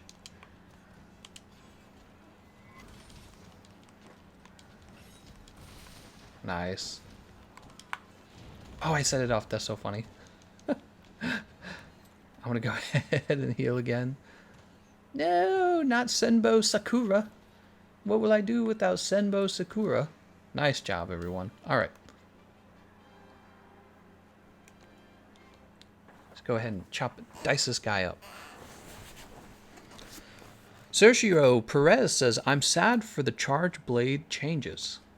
Sad for the charge blade changes.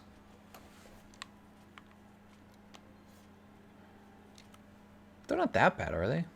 I don't think Charge Blade received that much of a nerf.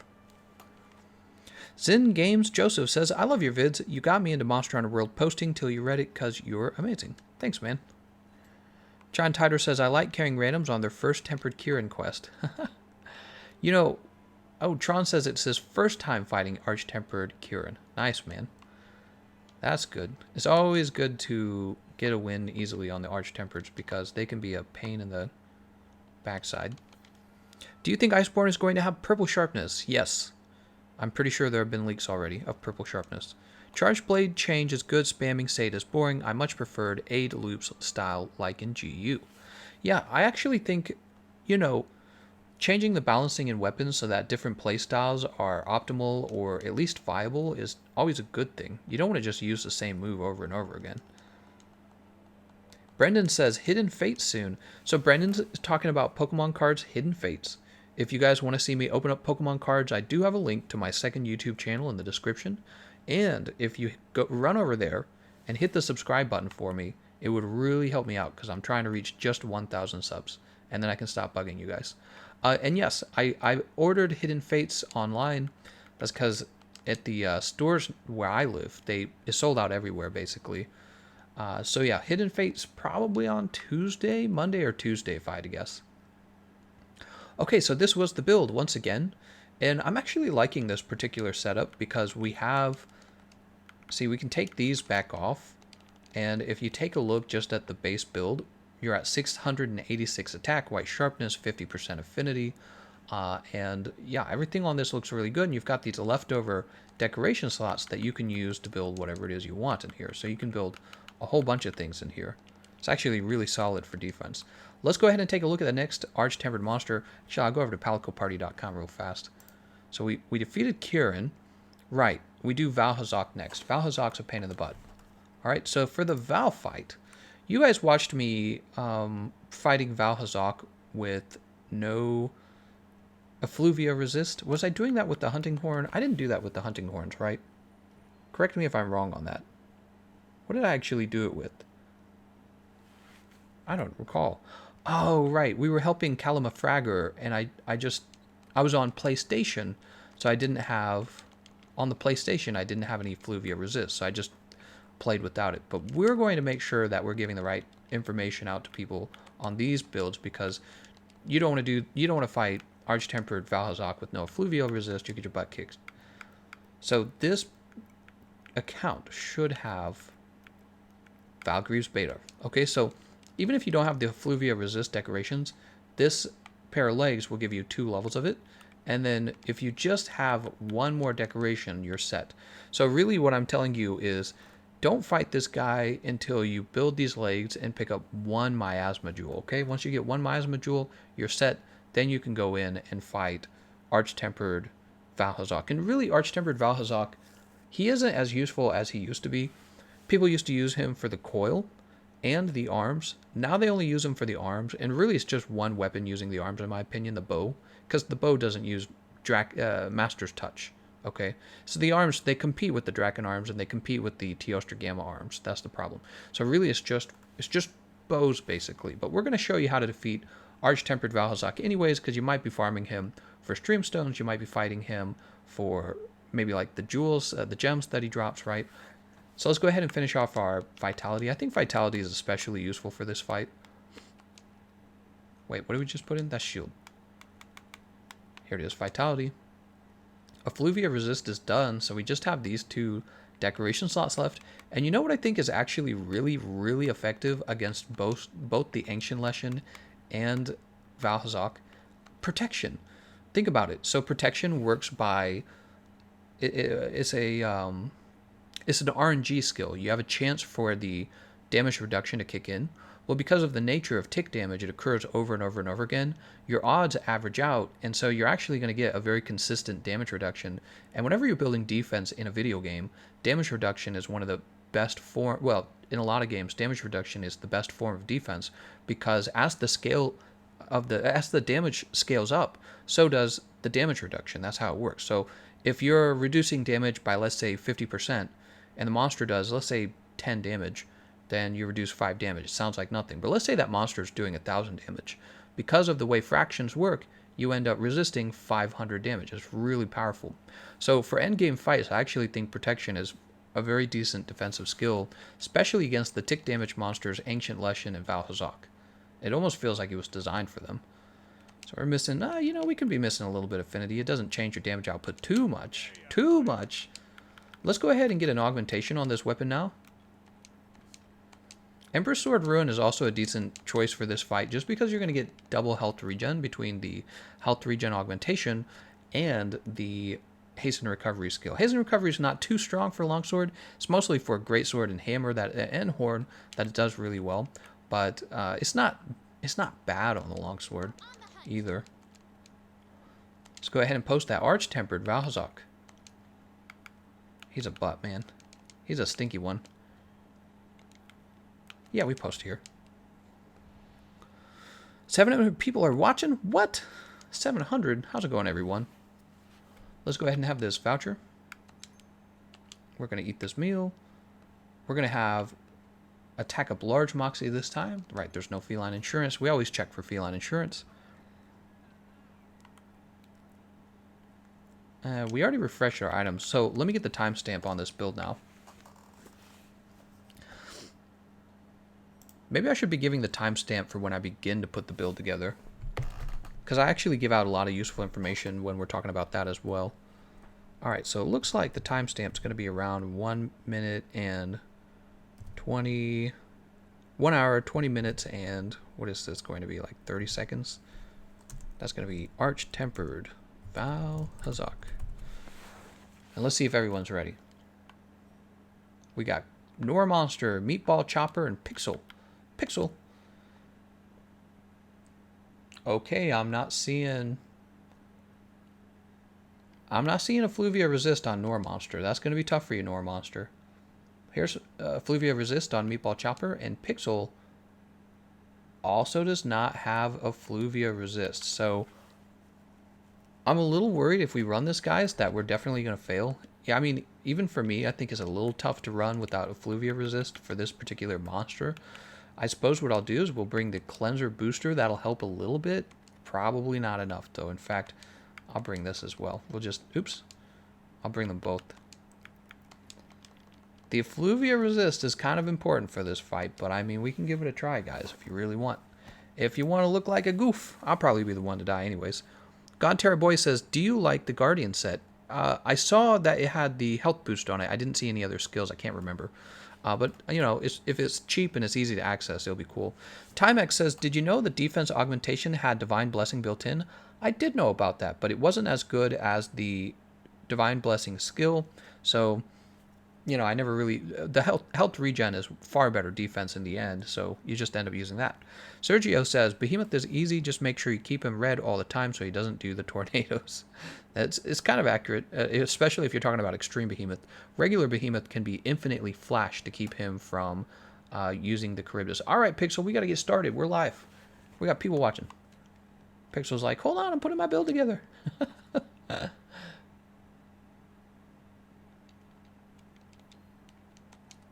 Come on. Come on.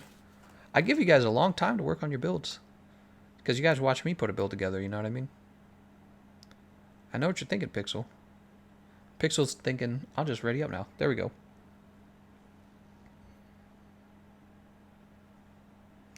Miguel says, do you think Iceborne will be heavily elemental meta on weapons? I think that there is a fair chance you see a lot more meta elemental weapons and meta ailment weapons. I think there's a very good chance of that.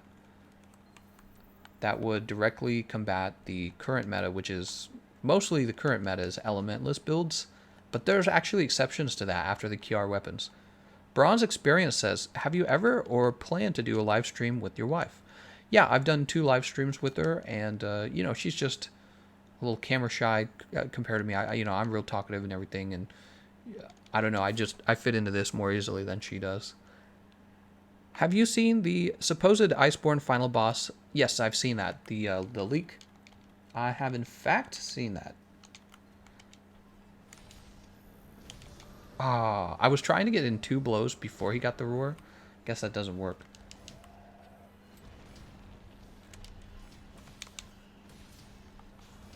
You're not going to hit me with that.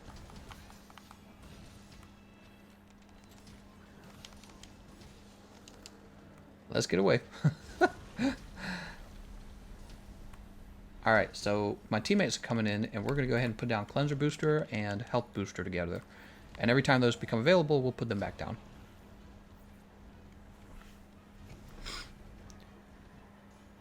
What are you going to do? So he lunges 3 times with that move, and you basically just stand on the side and he... Oops. You stand on the side, and it's not really a dangerous move. This move is dangerous. You got to back off of this move. That move will kill you if you have Rocksteady.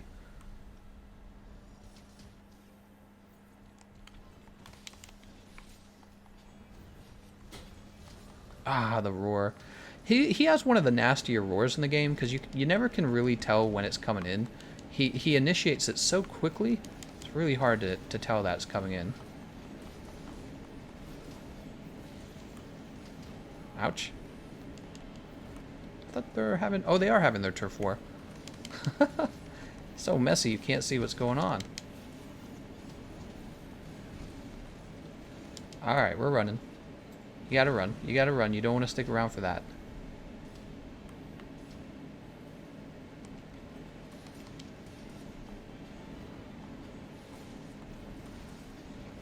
Ah, nice. Alright, we're at Spear Blade 3.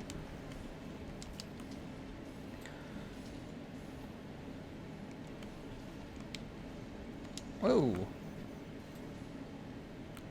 Oh, I was just about to use a life powder. So one of the things you can do to help your teammates with this particular fight is have a life powder available. The funny thing is, because you have to build Effluvia Resist against this guy, it's actually harder to build skills like Wide Range and Protection, because you're already giving up 3 small slots for that skill, that Effluvia skill. So that's part of the reason why his Effluvia ends up being so difficult. God dang, dude, I thought I was going to get that one for sure. Thought I was going to... Oh, this is such an easy to punish move. This is one of the reasons why he's so easy. This move right here, the beam, you just run up to his side, and then you get to wail on him for a while.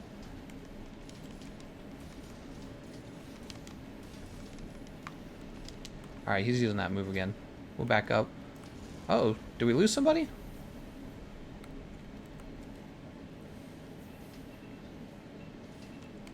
So life powders. This is a great fight for life powders, as I was saying.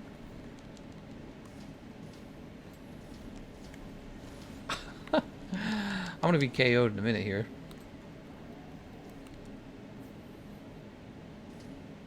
We're going to keep an eye on our teammates, because if there's a moment where a life powder can save them, we're going to try and save them.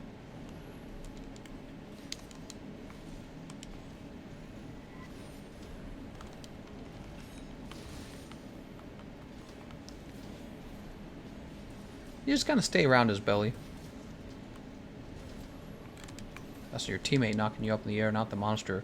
Be sure to, when a hammer player knocks you up like that, be sure to take advantage of it by getting an aerial attack in, and this is going to deal some mount damage to the monster. Dude.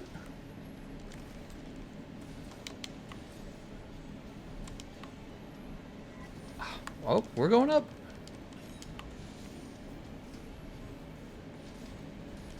He's going to roar? No. That's why I went into that. I was like, is it a roar?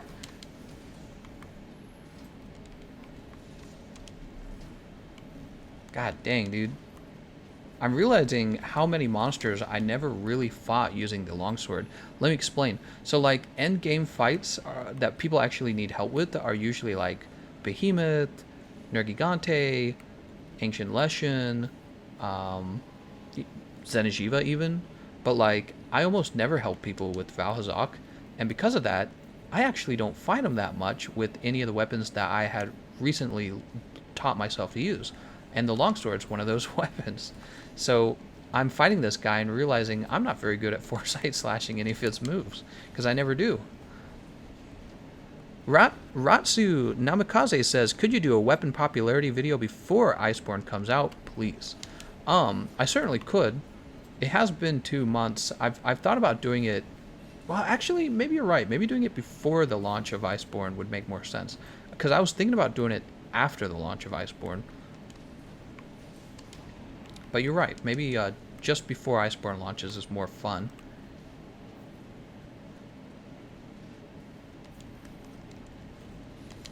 Don't do it. Don't do it. I want to use my my gear, but I'm a little worried he's about to leave.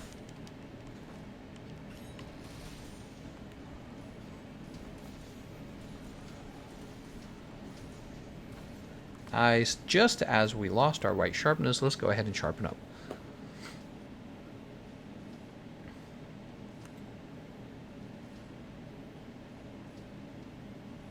Yeah, so once again, you'll notice that the damage taken reduced keeps popping up on my screen on the right side of the screen. And that's, again, because Divine Protection is actually proccing very often. It has a chance to proc very often. And if you think about it, I'm just getting flat damage reduction because of how often. The RNG side of it is kind of diminishing just because of how often the RNG is being tested, right? It's like flipping a coin. If you flip a coin 1,000 times, you're actually going to get a lot of heads and a lot of tails, both of them. And I think that's why versus a tick damage monster is actually not it's actually a solid choice in my opinion against a tick damage monster such as the Ancient Leshen and Vaal Hazak here. Now the question is whether you can afford it though. That's the question. Parts broken.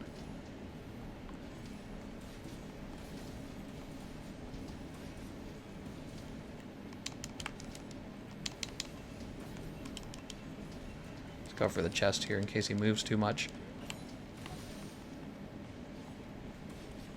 I feel like he's about to roar. Nice. Spirit Blade 3. Pixel, no! Oh. For some reason, I thought that I had already used an attack that can actually chain into Foresight Slash, but I had, in fact, I had no... No, I used Farcaster again! Oh my god, Farcaster's gotta come off the builds. Farcaster's gotta come off. It's so bad being on the... not on the builds, on the radio menu. I keep doing this. Alright, hold on. That's going away. This'll be our new... I'm gonna take all that off. Where is it? Here it is. So this will be our new Farcaster menu. Oops. That's how it'll be.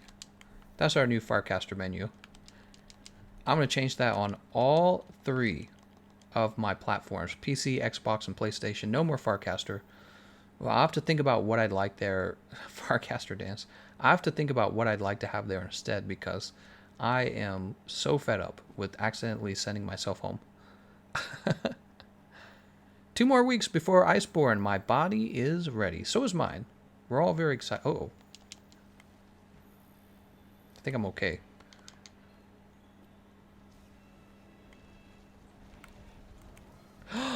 What have I done? Okay, we're just not going to go back in the tent. And since we're not going back in, I won't have a Farcaster. Oh, good. And he's down here. Oh, we were on the wrong menu. Dude, I'm just going to remove Farcaster entirely.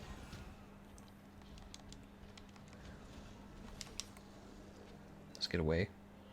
Dude, that's awful. Come here, Vaal Hazak.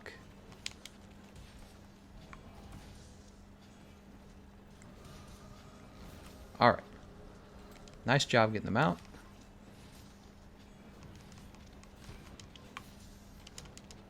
Oh, that's like a perfect mount. Look at that. He's coming right down.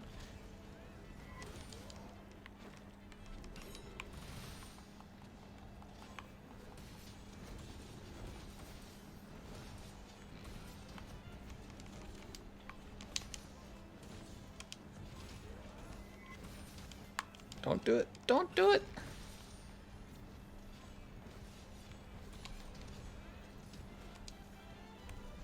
Oh, that's gonna hurt. Alright, I'm supposed to be helping my teammates with this guy and Cleanser Booster. Did I actually get to set down Cleanser Booster? Yes, I did.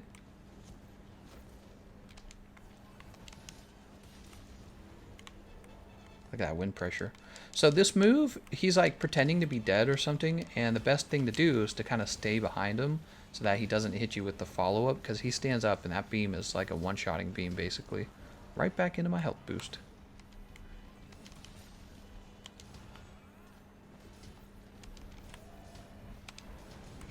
Should probably be iframing through these rather than just relying on Foresight Slash all the time. Got it. Oh, but I didn't actually get to hurt him. And he hit me with wind pressure anyways.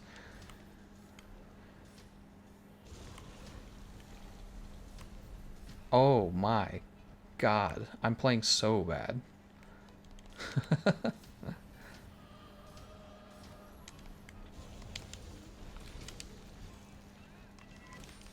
Give me up, give me up. We got the wing, and the wing doesn't actually have a good hit zone value. That jump is like Behemoth's tackle. It has like 0 windup. Go ahead and heal up. Oh, he's using it again. You can do that. I won't stop you. Boop. So we're probably going to want to drop both teeth when he goes to the next round because we're probably not doing our best damage. There's the wind pressure again.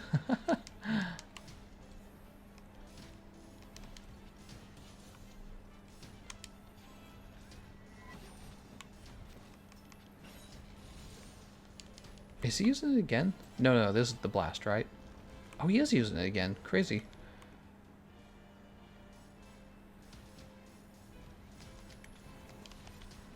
Why do you keep using that? Are you feeling unwell? Oh my. Stop it. So much wind pressure, dude.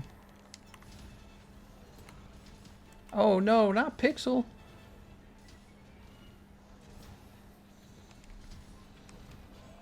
Oh, this is gonna hurt. I'm still alive, I'm still alive. He's going to the next stage. No accidental farcasters. And this is really where we want to make sure we drop those teeth. Actually, let's sharpen 2. That wind pressure reaches pretty far. Yes, it does. When he does the that fake out move, he's pretending to be dead or hurt or whatever the heck he's doing. Where are the rocks? There it is. You pick up some stones on the way in. Don't do it. Oh, he did it. He jumped at me. Stop bullying. All right, let's make sure that we're luring him over here. Get out of here.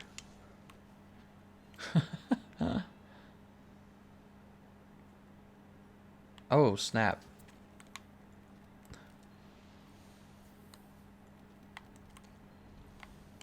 He's over.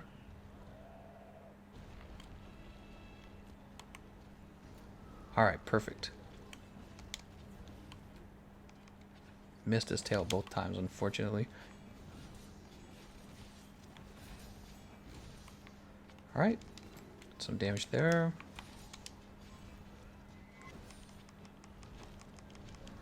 Oh, he roasted me out of the air.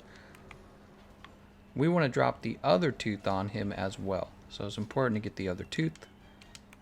You will bring him over here. Actually, we can't because he's being crazy. Meatball's okay. He's going to live through that.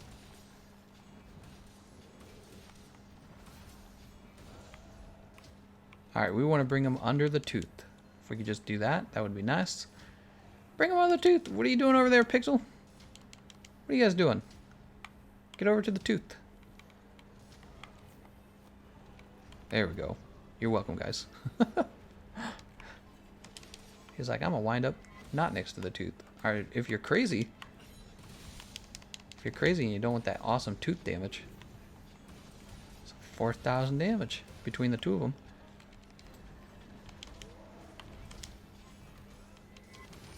Just saw the second bomb pod.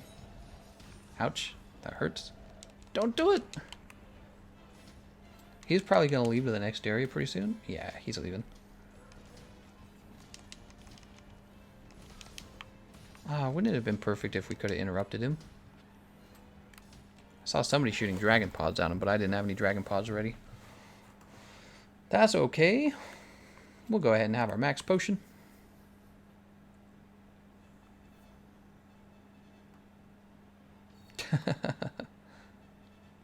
I'm reading your comment. PC players. Seriously.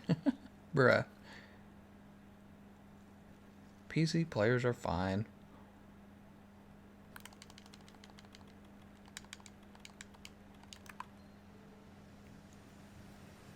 What does he do here? I can't remember.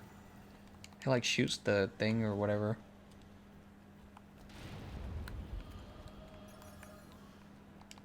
Ouch.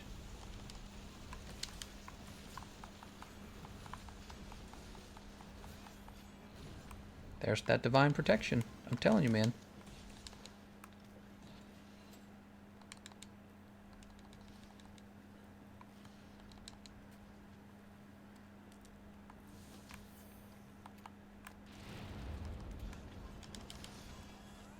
Dude. Oh, he's gonna roar.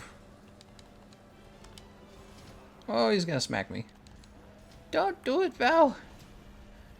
Oh, Pixel's so dead. Yeah, Pixel's dead. I couldn't do anything because I was already in the middle of my move. Otherwise, I would have tried to save him with the life powder. If they add Vilcana to the Iceborne beta, will you fight it? Yeah, I probably will. I mean, people will expect me to, I think. They'll be like, you better play him. It's not such a big deal. I think there's already a lot of gameplay out on him.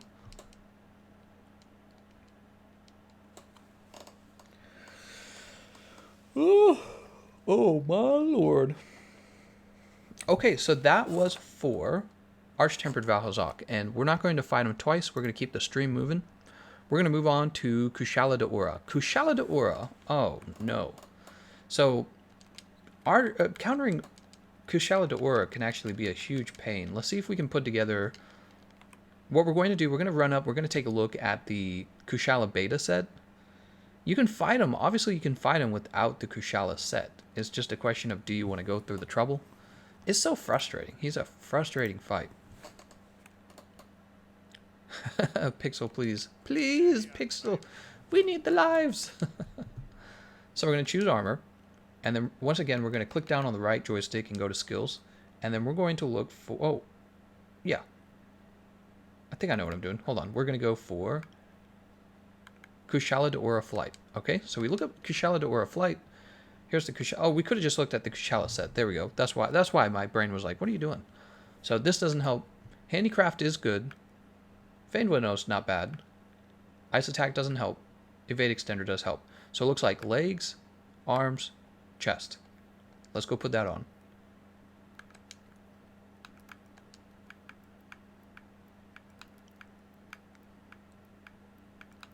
I probably missed it. Nope. Let's get the arms.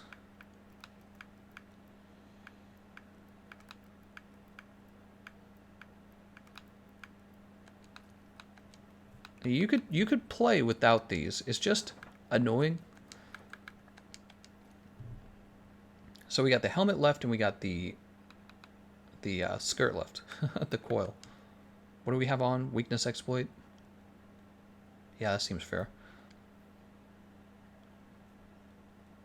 I'm thinking about all your possibilities.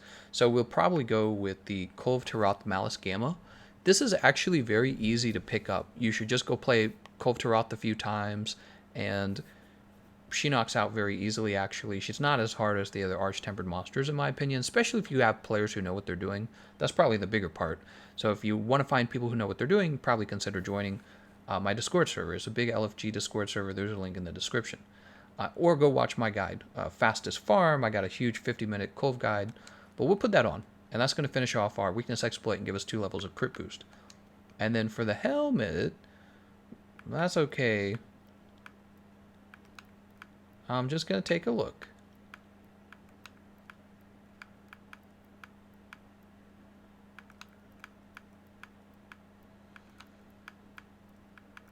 What's this again? Alright, so for the helmet, probably the Draken helmet still. Because we don't necessarily need maximum might with the Emperor's Sword Rune. It's such an efficient weapon. So we're going to go ahead and throw on that last crit boost. Let's take a look at our build now. So we're at 50% affinity, are we? 50%. I guess we will put on Nergi helmet. Alright. So we're going to need 2 levels of crit boost. We got weakness exploit 3. We're going to finish off max might.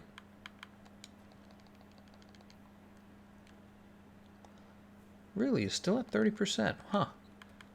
Must have been getting a decent amount of crit eye up before. We don't need those 2 extra levels of handicraft, but they're actually kind of nice to have because we don't have the Draken set bonus anymore. Oops. Let's go ahead and refresh our items actually while we're looking at it, while we're staring at it. I would say probably definitely finish off health boost here. I always take health boost as a rule. Health boost is like the most basic amount of defense you can bring, and it's probably the most powerful amount of defense. We have these 2 slots left over to do what we want with. Couldn't tell you what I would want. Empress Sword Ruin, huh? Nothing in particular is very important. You can run anything you want on those last two slots, really. I'll put in protection just because I like protection, but again, you can run any number of things. Probably what I'll see people play is 2 levels of peak performance. I honestly don't think 2 levels of peak performance is that useful. Probably maybe 2 levels of agitator. Get a little extra affinity. I have slowly but surely moved away from peak performance in a lot of ways. But definitely taking 2 levels of it's just not that impressive. Alright, so we're going to go ahead and timestamp this build.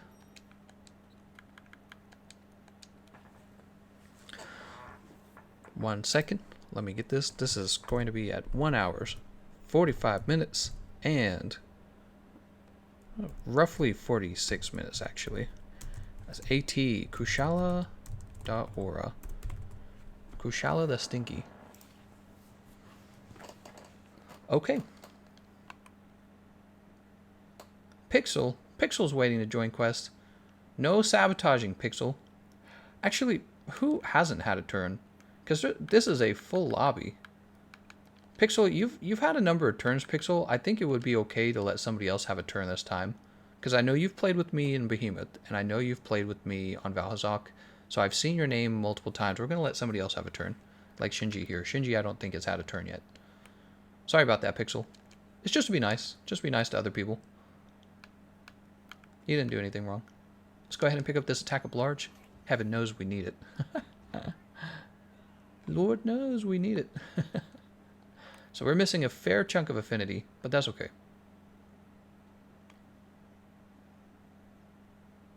Honestly, the sticks... Should we just swap over to the sticks? What do you guys think? I feel like the sticks might end up being better.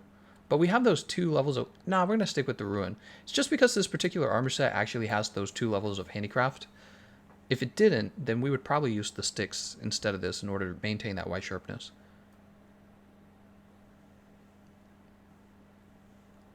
Stinky Kushala Daora, that's right. Flippy Darkpaw says, what's your main weapon? My main weapon, it's hard to say. I play all the weapons pretty consistently at this point. But my main weapon is probably still the heavy bowgun, the light bowgun, and hammers actually become a big favorite of mine just because with the hammer you can get so many aerial attacks. I'm a fan of weapons that do aerial attacks, so I'll probably be keeping a close eye on Insect Glaive when it comes out later. Come on over, Stinky. You know you want it, Stinky. This is my good friend Stinky over here. He thinks he's like some kind of wind god. It's more like just some big-ass Stinky, to tell you the truth. Oh, snap.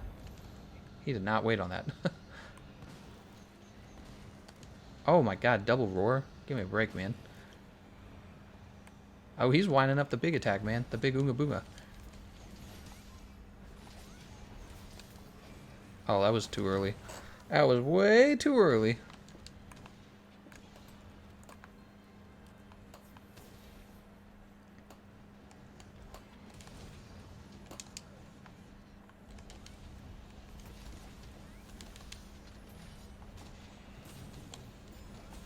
Ah, oh, god dang it, dude.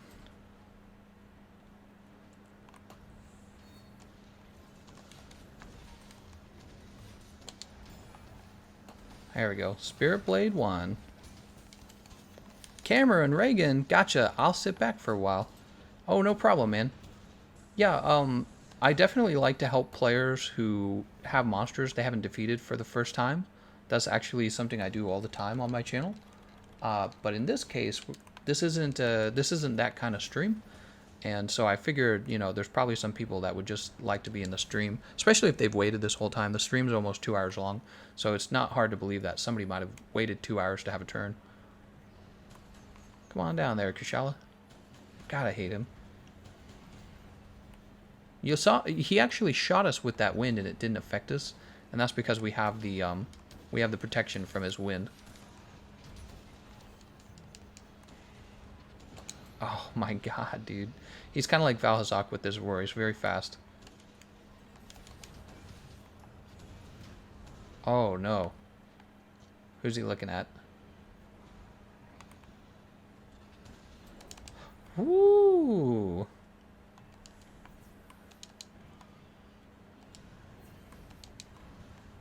Alright, alright. Look, we chopped his toes. More like we clipped his nails. He needed his nails clipping anyways. Get those nails did.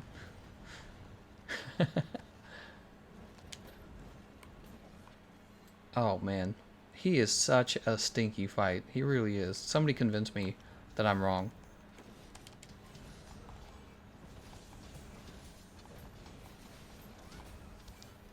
And part of it is I just suck, actually, because I do not fight this guy with the longsword ever. He's kind of like Kirin, actually. When I fight Kirin, I use sticky ammo a lot. When I fight Kushala Daora, I almost only use sticky ammo at this point, because he is horrible without the sticky ammo. So this is good. This is a great opportunity for me to practice as well. You can see he's just ragdolling me around. He's down. Dude, we've been fighting for like almost 5 minutes and I still don't have Spirit Blade 3.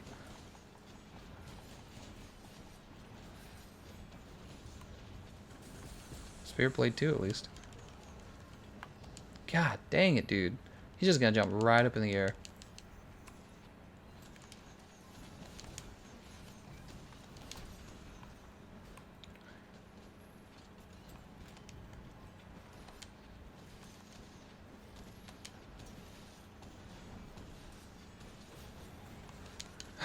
Somebody got the mount. So we did lose white sharpness, even with those 2 extra levels of white sharpness. So maybe the Styx longsword.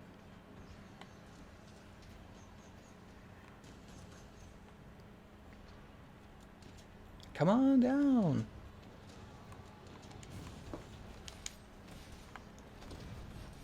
It's hard to say because the Ruin longsword actually still does get higher damage anyways.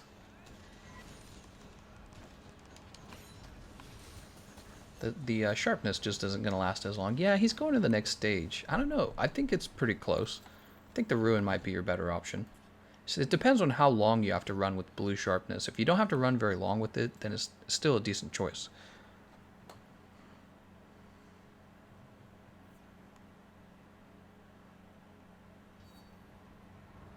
Oh my god. This is the Kushala fight in a nutshell. I hope when they bring out Rusted Kushala and Iceborne, because you know he's going to come back, that they go with a different playstyle for him, because this is just annoying. Number 1 rule, your game has to be fun. Number 1. He's like the monster I hate to fight, because I don't have that much fun. A lot of the monsters are actually a lot of fun, including Vaal Hazak and Kirin. The reason I don't fight Kirin and Vaal Hazak is just because I don't need to. Most people don't need that armor. But this guy, oh, look at him. I can't do anything. He's just up there. I'm just kind of standing here. Like, you want me to go start, maybe I'll start gathering. Like, isn't there a bug over here or something? Just start gathering bugs. Let's get this bitter bug. You know, while we wait for him to land. Oh, he's still not down. What else can we gather? There, no, still hasn't landed. We can clip his nails. You want to clip his nails? What else can we do? Something to do, probably. Look, we can gather some of whatever this is. Get some of this good needleberry. Look, he's still in the air. What am I supposed to do? There's nothing to do. And you can't flash him? Like, oh, Jesus Christ, that's awful. He's just flying. Oh, there's a bug over here. Let's get this thunderbug. We got the good thunderbug now. He's still flying. I'll grab this needleberry over here too. Oh, there we go. Now we can play. You tired? I think he's tired. Alright. That was so bad, man. Ah, of course. That's why you're not supposed to just spam it. You're supposed to actually know what his next move is going to be, right? Oh, good. Good knockdown.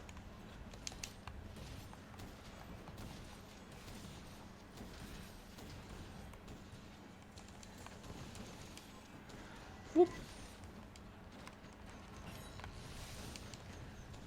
Oh my god.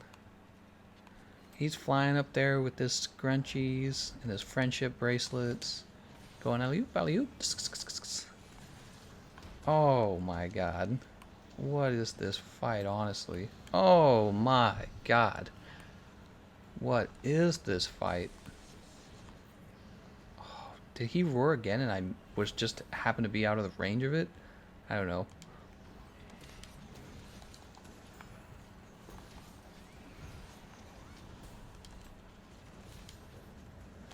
He's using his big Oonga Boonga. That was pointless. I missed.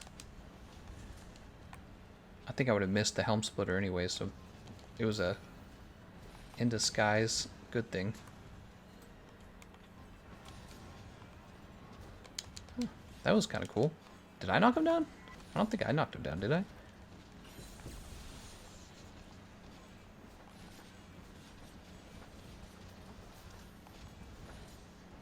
Whew. You always just barely have enough of the Spirit Blade when it's recharging. Oh my freaking gosh.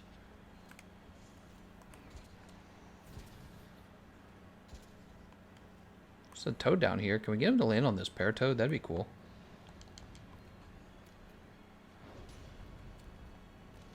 Oh, can we get Deus Ex? Got him.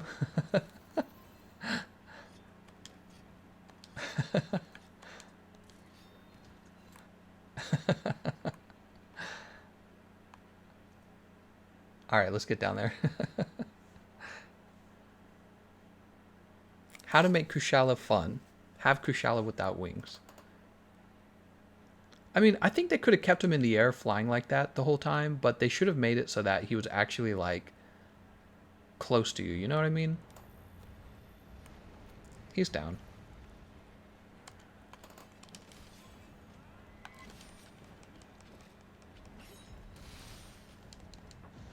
Try to back off of him. None of my teammates were really there to benefit from that, so that wasn't necessarily the smartest move from me. Come on over, Kushala. Come on over, baby. Ooh, baby. Oh, that actually hurts. Sometimes he uses a move that actually does a lot of damage. You're scaring me, Kushala.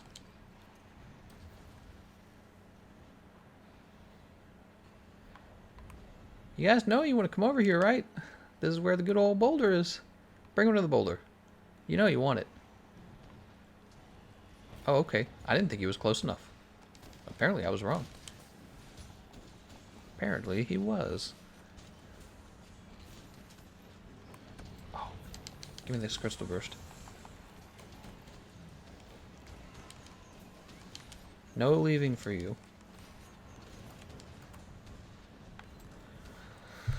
Guess we can sharpen our weapon while he's in the air. Yeah, I don't know, man. He is just so not fun to fight while he's flying here. He's pretty close to the ground here. And as soon as he's close to the ground while flying, he runs off. Oh my god. Oh my. Freaking god, dude. What is this fight even? Guys, the counter build to fighting Arch-Tempered Kushala is to not even use a longsword. Use sticky ammo, or use a bow, or some other thing that can hit him easily while he's in the air. Because this is just torture. I'm just standing here. Standing here looking fine. We can hit him in the nails. We can give him some nail clippings for like 28 damage.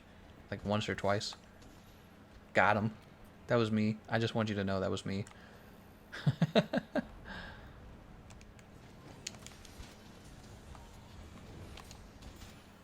I mean, when he runs like that, there's no point because I'm not actually going to get the follow-up to the Foresight Slash. So are you kidding? Right on top of a tornado?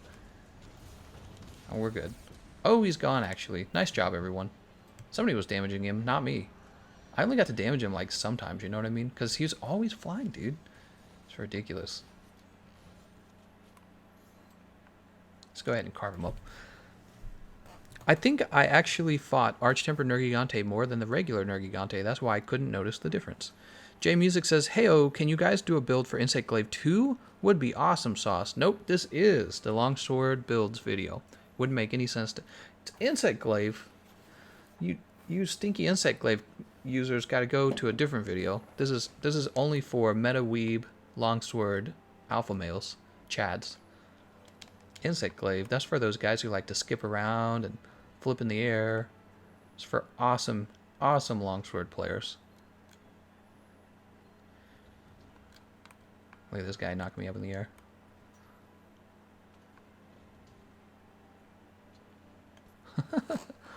Kush is just poorly designed in my opinion. Yeah, I don't know, man. I don't know what they were thinking. Like, what if we had a monster where you never got to attack him? That sounds awesome. We'll go with that one. That's what they're thinking in there. They're like in a mahogany office, or they're in this special headquarters with a mahogany table, and they're all wearing business suits going, "So, Kushala Daora. No one's going to be able to attack him, right?" Yeah, let's go with that one. Let's update this snack fund, by the way, for Cameron. Thanks, Cameron. Cameron Reagan. Hey, that's like Ronald Reagan. Okay. So that's for Cushy Kush. He's done. Val's done. Kirin's done. We have Lunastra, Teostra, and Nergigante. Good old Nergigante. Let's hit up Teostra next. I feel like Teostra's a good one.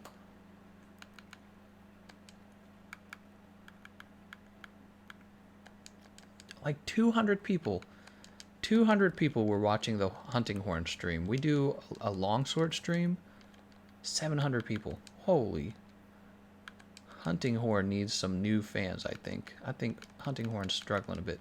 So I did this build last time with the Hunting Horn, and I actually thought it was a pretty clever build. What we want against Teostra, in my opinion, what we want is decent fire defense. That's what I think would really help against him. Let's go ahead and get... Right, I did this just last time. And I thought this was actually a really clever build. We're going to have those. We're going to have Cold Malice, and we're going to have... Right, the Lunastra Alpha. So I know what you're thinking. You're thinking, but Gameconomist, what about Master's Touch? I got you covered, fam. We just put on Handicraft Charm, and this gives us 3 more levels of White Sharpness, and then you're just not going to lose your White Sharpness. So check out, why do we like this build? It's because it comes with 2 levels of Stun Resist and lots of good Fire Resistance as well. So check it out, 15 Fire Resist, and we just need 1 more decoration for the Stun Resist.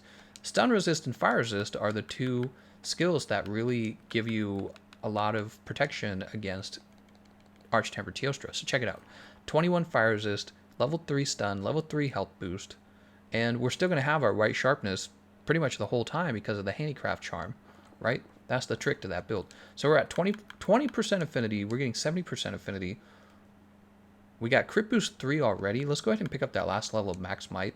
So this is kind of like the Kush build that we just did.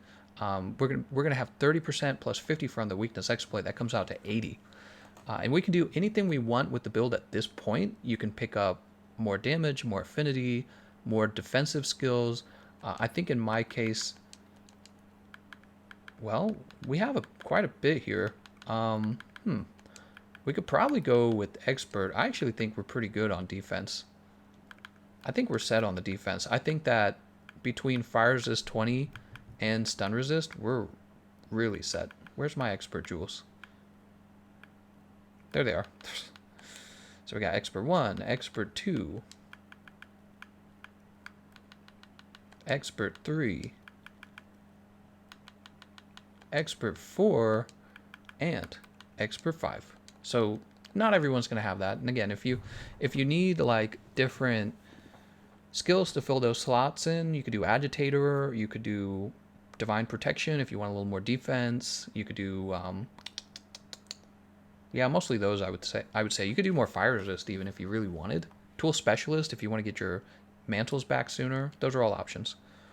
Pluto says, do you have any tips for the final area for Behemoth? My team keeps fainting there. I don't know how to help them. Yeah, just have everyone have flash pods and make sure that you have Flashpod crafting set to your radial menu, and then just make sure he never gets to set down a Charybdis, and then make sure you have a tank who grabs the enmity the whole time. That should make the whole fight very easy in stage 4. Hope that helped. All right, let's go eat.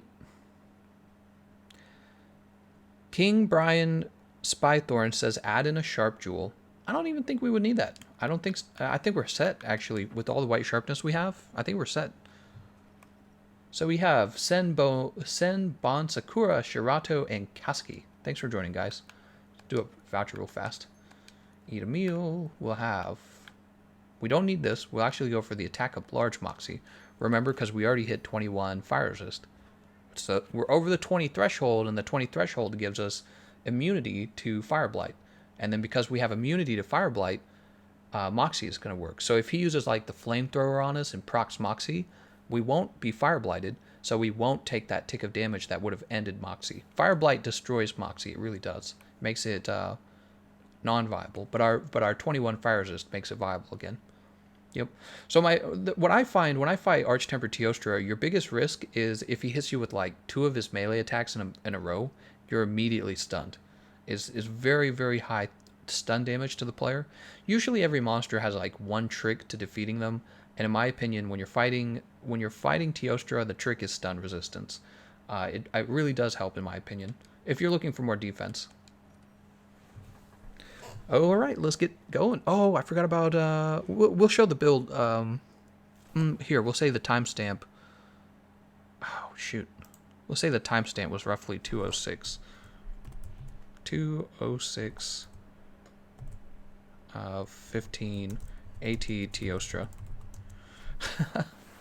All right, there he is, the man himself. Let's get to it.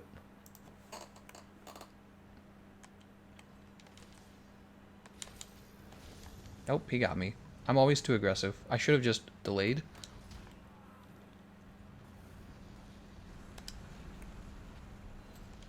Slice you on the head.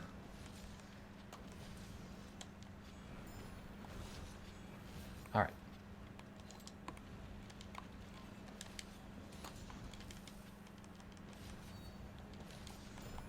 Nope.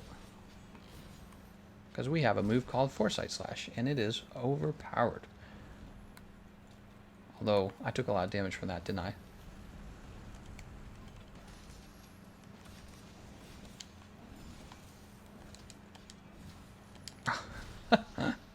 I kept getting staggered by the other longsword player. Isn't that ironic?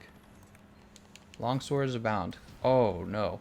So this is that point where I would probably be stunned, and then he would... Oh, snap, dude. I keep getting interrupted.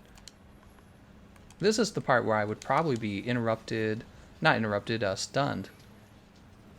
And really struggling because I'm stunned. Because he already hit me with the number of moves. But I have stun resist, so it doesn't work.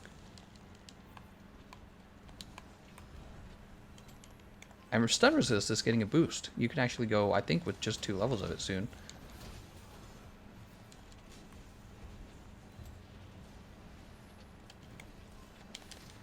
You know, I should put that cleanser booster down. It's actually still useful for this fight.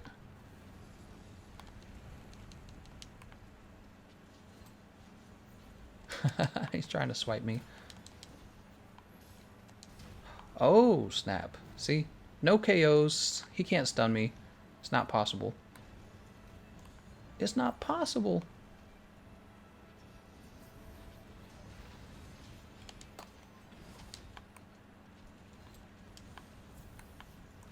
Get those heals going. Let's grab this Crystal Burst. Crystal Burst is actually useful for this. Oh, let's get behind his head.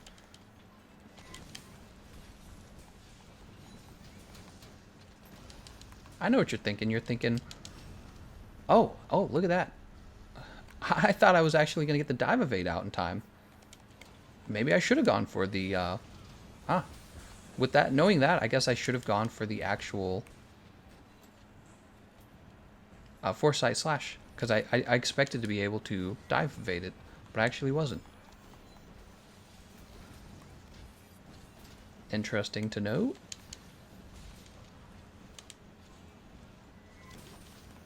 Please let me finish.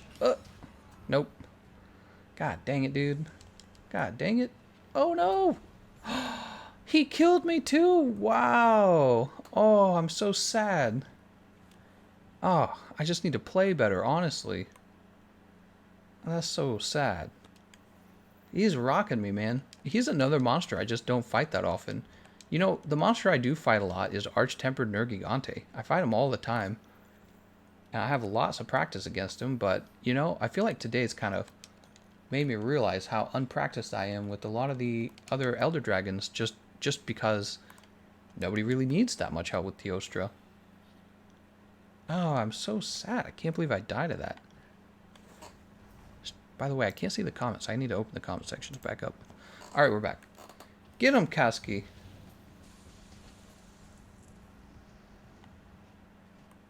I honestly, the reason I didn't roll is because I was running and I thought that he was going to totally miss me while I was running.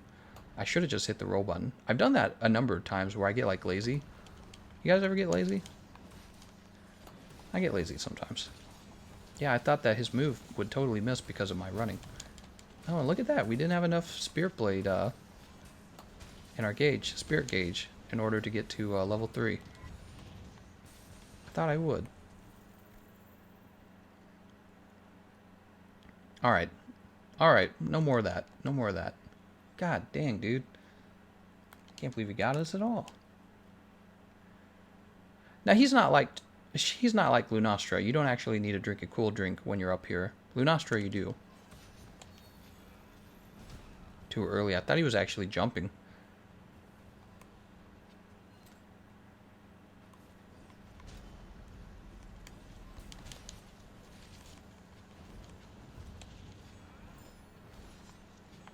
Oh, we fell off the side of this ledge and it didn't let us finish our Spirit Blade.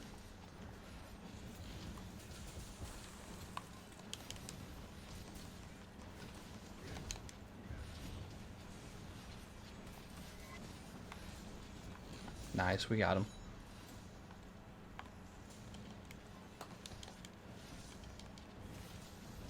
Oh, good, they're having a turf war. Their turf war is way better than him and Lunastra actually fighting together. Oh, you knocked him out of the air. He was going to go to the next stage.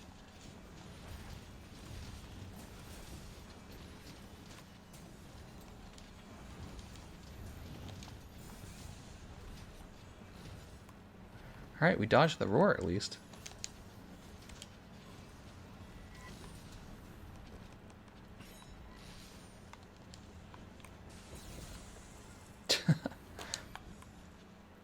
Is he going to the next stage now? No, he's not. Yeah, he was going to the next stage. We're going to knock those boulders on him.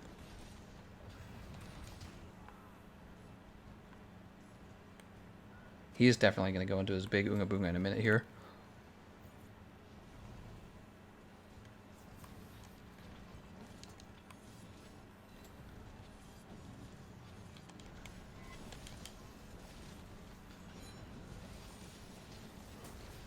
Oh, we got it. He went for the other guy, not me.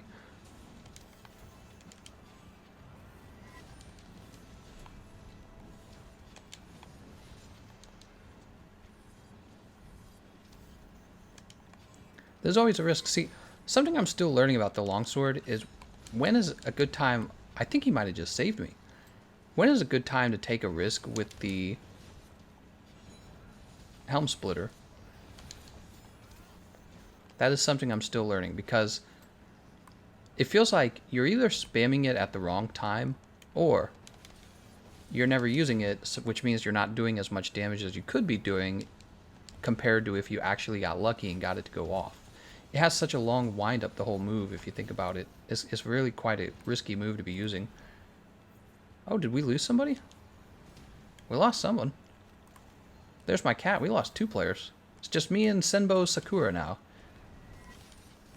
See, like right here, he has the ability to wreck me. But look, it was successful, and because of that, I was able to get a little extra damage.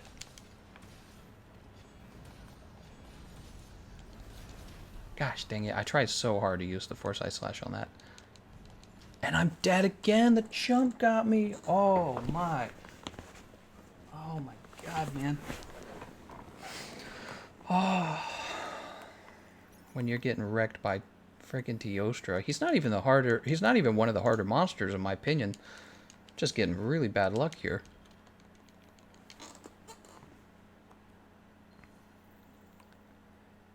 Man. I should probably have my other mantle. So, you wouldn't normally take these on a longsword. You would actually take... Well, I guess against Teostra, the Fireproof Mantle and the Temporal Mantle. Yeah, we're getting some disconnects, huh? Maybe we'll redo the fight so it doesn't look like crap. Let's see. Let's go ahead and grab.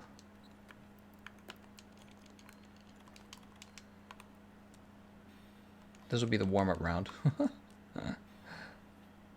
Let's check Senbon Sakura's HR level, actually. He's 320. He's got the Kaiser set. Senbon, we're going to go ahead and head back.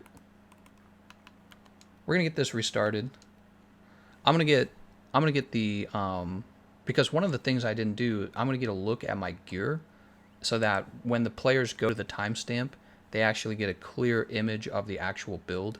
I didn't actually like the timestamp I grabbed at the beginning. It was just a timestamp of me looking at my equipment from the menu, not from the actual chest. Let's go ahead and return from... Why did it send me here? Oh, because I chose the camp. We're going to restart. We're going to get 4 people in. It's going to look better. I want it to look nice. That's how you present things. You got to make it look nice. Silent Schwolfie says, would you ever try the speedrunner method against Kushala where you use greatsword ledge hopping? Yeah, actually I love ledge hopping, so I would definitely look into that. I mean, are you asking if I would ever speedrun? I don't normally speedrun, yeah. Let's go ahead and jump over to events. But if you're asking me if I would ledge hop, I would ledge hop all day. Love ledge hopping. Oop, we'll go to Northwest Camp. Warm-up round, that's right. Ooh, somebody left the session.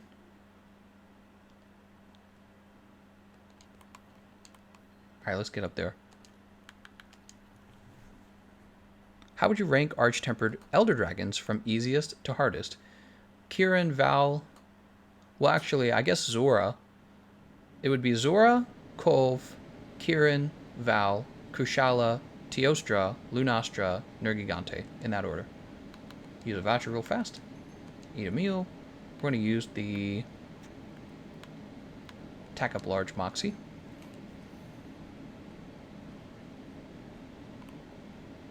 And people are ready to go. Let's get moving.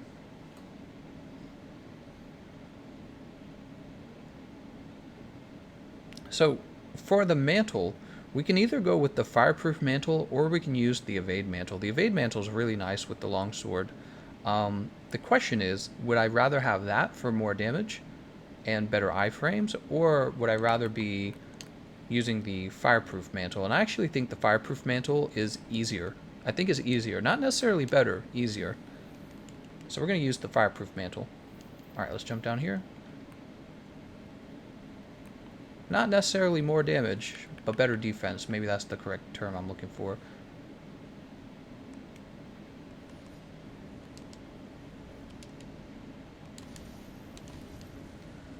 I'm going to remember that. You can only do one vertical slice before the roar is going to get you.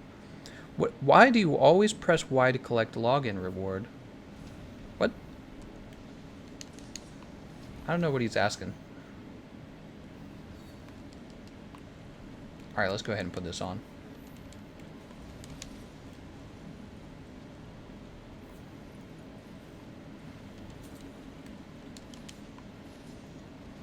One, two, three. It's actually 1, 2, 3, so there's 3 parts to it.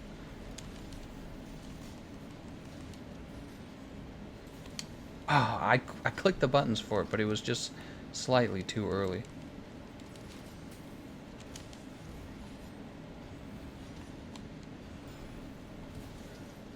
Did I get interrupted? I got interrupted! I didn't get to finish because I got interrupted. Alright, let's go ahead and heal.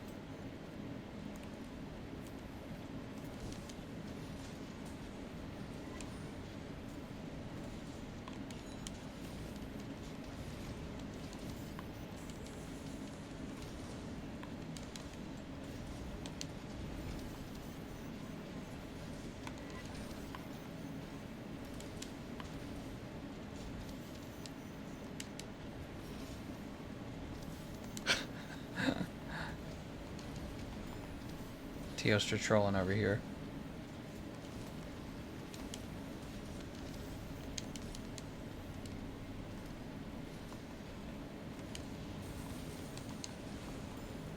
Alright, there we go. Spirit Blade 3.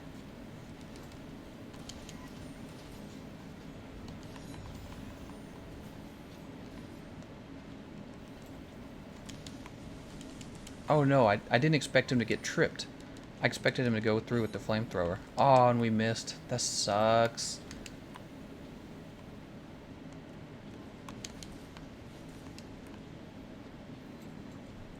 Come on, man. Stand still. Oh. What am I doing, guys? You're a wrong move master over here.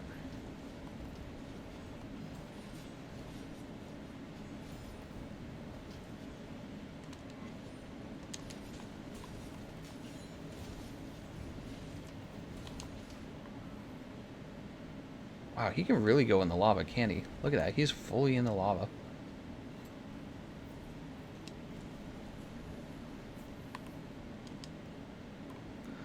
What I was trying to say was you never seem to pick up your login rewards. Oh, yeah, that's true. I don't worry too much about them.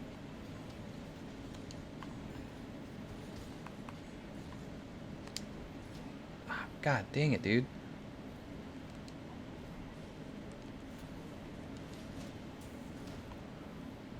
I'm too aggressive. I'm noticing with the longsword, it's really to your benefit to get every single foresight slash that you can, and I'm just kind of spamming. Well, in that case, there was no point in getting that foresight slash because I wasn't going to land a hit from the foresight slash.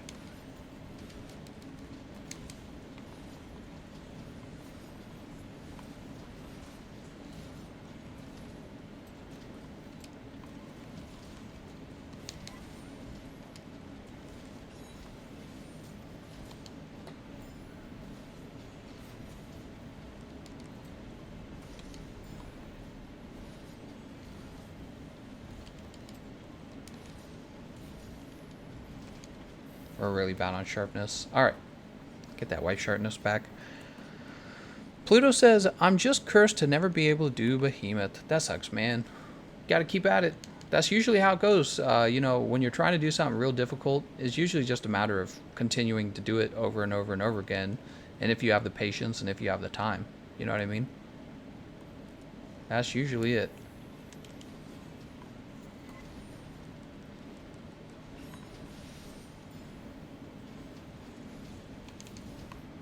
Wow.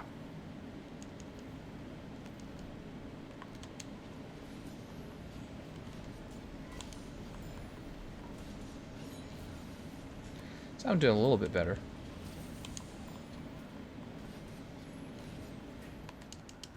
Ah. Couldn't get out of that.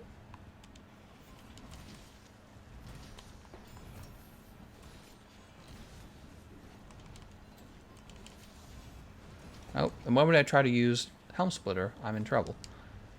Alright, so hopefully nobody flashes him out of the sky this time, because you don't want to flash him out of the sky, you want to check and see if he's going to go to the next location. No, he's not. Alright. Well, oh, nice knockdown. Let's get over to his head.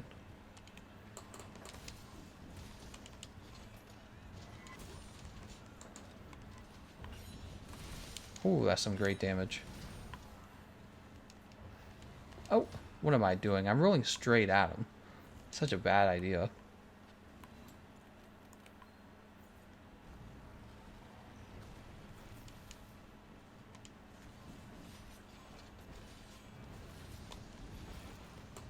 I think he got interrupted. Oh. Followed you? What? What the heck? I'm being followed by a girl. Why is something always popping up on my screen? Freaking Xbox, man. They're like, you wanted to know this, didn't you? Why do you think I want to know that? If I didn't turn the notification on, it means I don't want to know.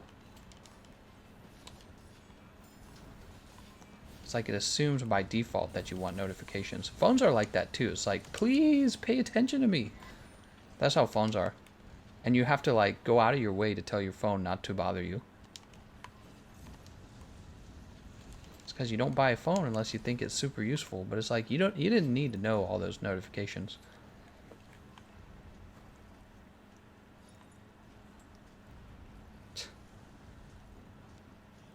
Can I hit his tail? What's your favorite longsword, Gameconomist, from a purely aesthetic viewpoint? Oh, I would need more time to answer that question. Erickson says, which do you think is harder, multiplayer Extremith or Arch-Tempered Nerg? Definitely the Extremith. Yeah, Extremith all the way. He's tough.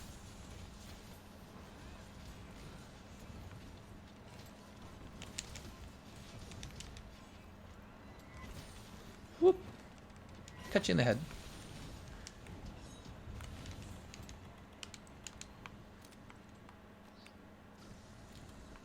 Nope.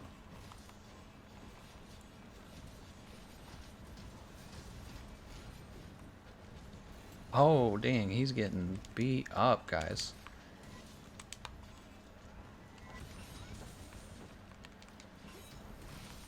Helm Splitter's great when they're knocked down. Actually, very consistent.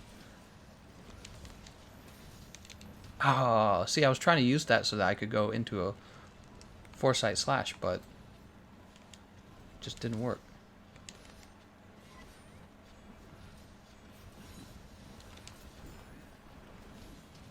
What? I thought I got it. I thought I got a Foresight Slash off. Oh my gosh, so stingy.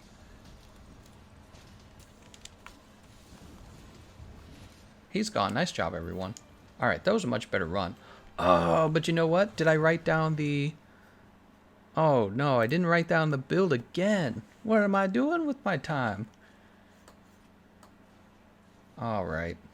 That's a sad. That was one of the reasons why we reset, so that we could get the good timestamp.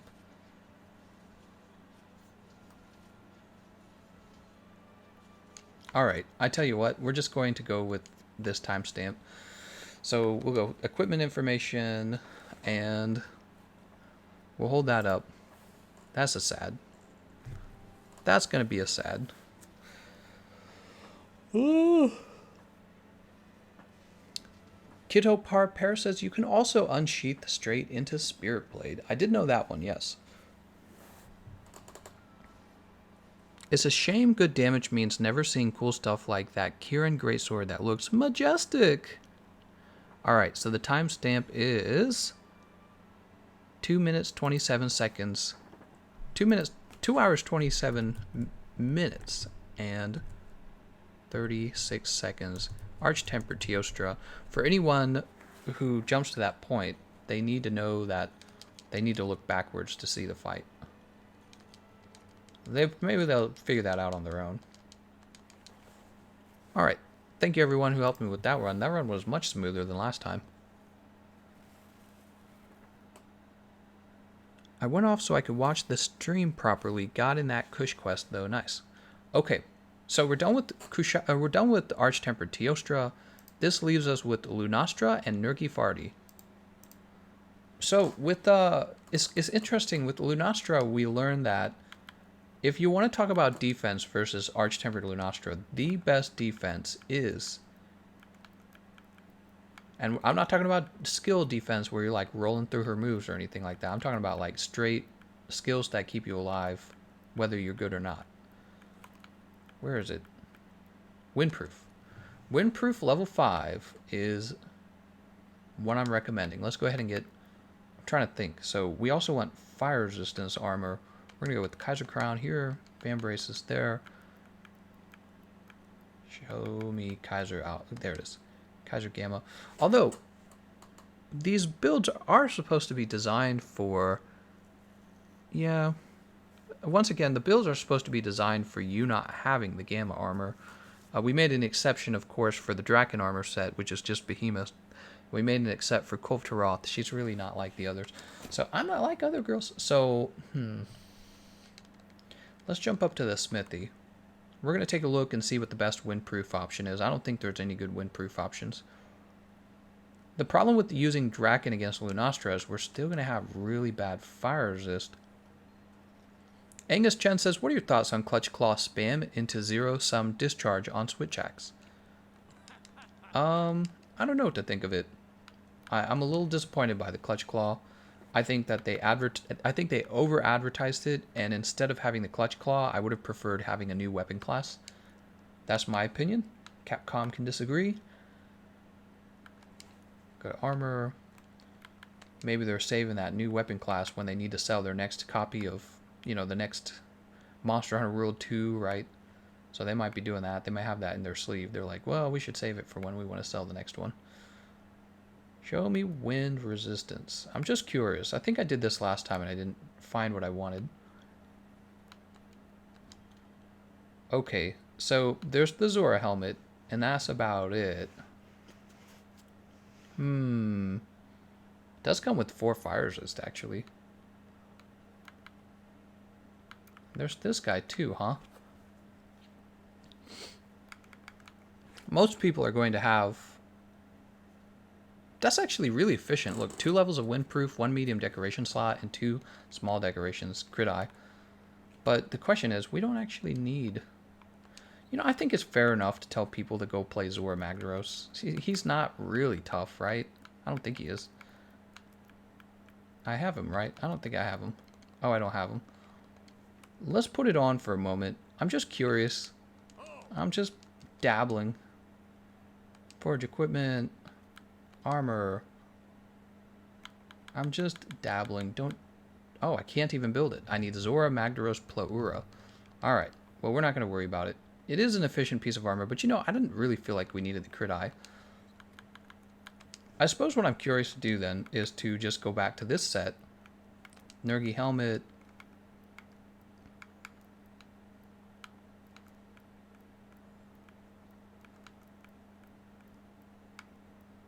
Not beta. Where's the alpha? We were just using it. Am I wearing them? Oh, I'm wearing them. I do that to myself all the time. We're wearing them. So jumping back to this, the problem here is that we would definitely run out of white sharpness too fast. I'm wondering if maybe what we can do is we can swap out to the sticks.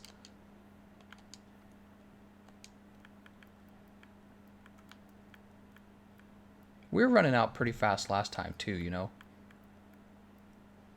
So here's the sticks. The sticks is different because it doesn't actually lose its sharpness very quickly, just because it has a razor sharp. So let's see if we can run those 2 windproof on the build. Windproof 1, we're in windproof 2. We'll drop these for the moment. Drop them for the moment. 30%. Weakness exploit 3. Max might 2. I'm not worried about being stunned actually. 15% or 15 fire resist. Okay. So fire resist can actually come back. And we should finish max might. And this is what we're left with. I know it's going to look strange, but we're going to go with more fire resist. She's a strange monster, Lunastra. She deals a heavy amount of fire damage. And if you actually just build against that, it's kind of hard to lose to her. It's kind of hard. After that, I suppose let's just pick up Expert and Expert. We'll just take a little more affinity. 46%, that's okay. Remember, these are beginner builds. These are not for players who have like a whole bunch of experience in the game and they've got all the sets unlocked. I would go with the different set in that case. But this is for somebody who's just trying to defeat her for the first time. And I think this set is actually pretty strong. Oh, you know what?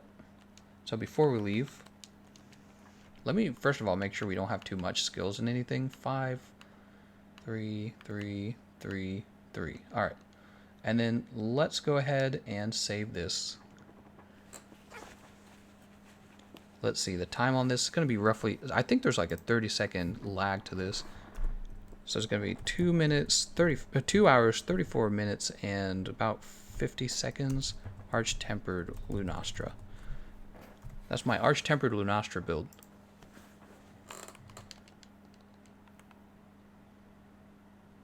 Let's go ahead and post her.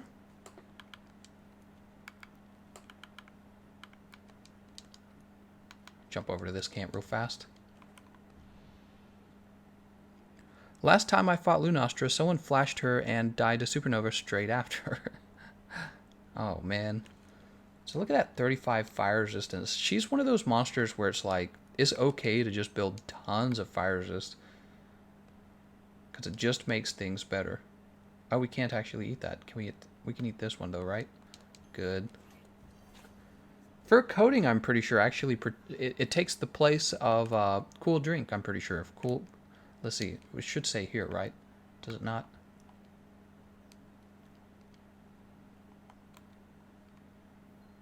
How do I do this? Nope, that's not it. I want to look at the food skills, but I don't remember what button you press. Yeah, none of those, I guess. Let's make sure our items are making sense. Alright. We got Angel. Empress Edge sticks. So Angel is going to be a little harder for Angel, in my opinion, because there's no earplugs, there's no windproof. So you just have to find a way to survive that roar. The danger, I think, for this player will be if you're, let's say you're half health, which isn't unreasonable when you're fighting an arch-tempered monster. If she catches you with the roar from her supernova and you're within range, you're going to be stunned by the roar, stunned by the wind pressure, and then your odds of actually surviving the supernova is really low. So if you're really good though, you're going to. Oh, I guess we're going to get started early. I'm not going to go over all the builds. We got to keep this stream moving. But yeah, the point is, I feel like people die to the supernova more than anything else with this fight.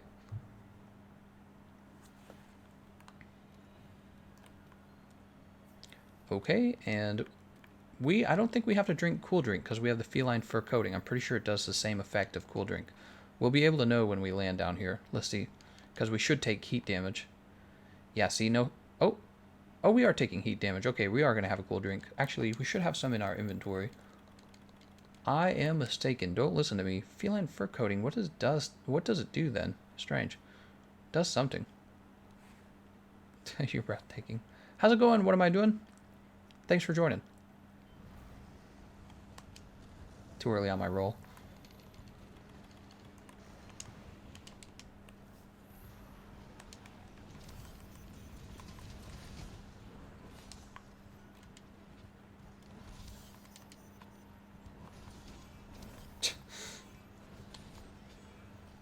Too early entirely.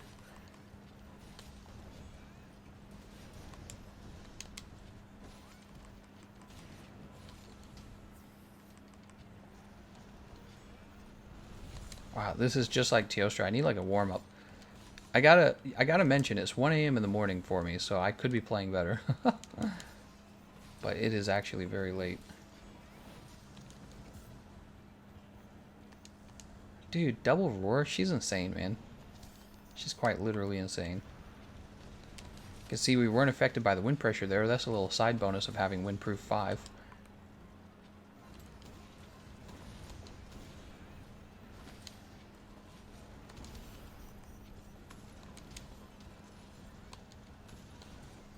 There we go. God, dude.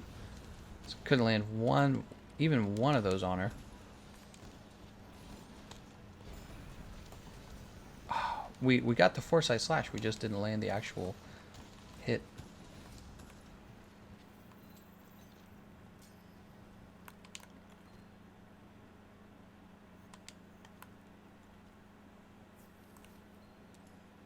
All right, we're full on that.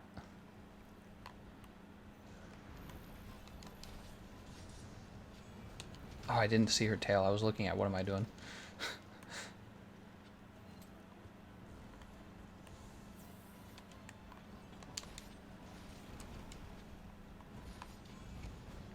Dude, she moves so much. Get over here, Lunastra. What are you doing? Guess we could sharpen while she's up there. 1 a.m. Do you live in Florida too? No, I'm in Missouri. Florida gets Central Time?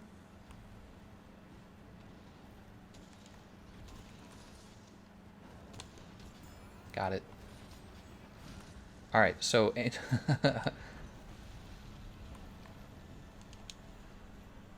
what's interesting is the supernova will never... There we go, we lost Angel. The supernova will never get us because we have windproof, and so we just never get interrupted by it. It's really nice. So it's kind of like a fail-proof is a good way to describe it. If you can't get hit by the wind pressure, you always, no matter what, you always get a chance to react to the supernova. It's like the only fight, I think, where I would take windproof 5, because I can't think of another fight where it matters.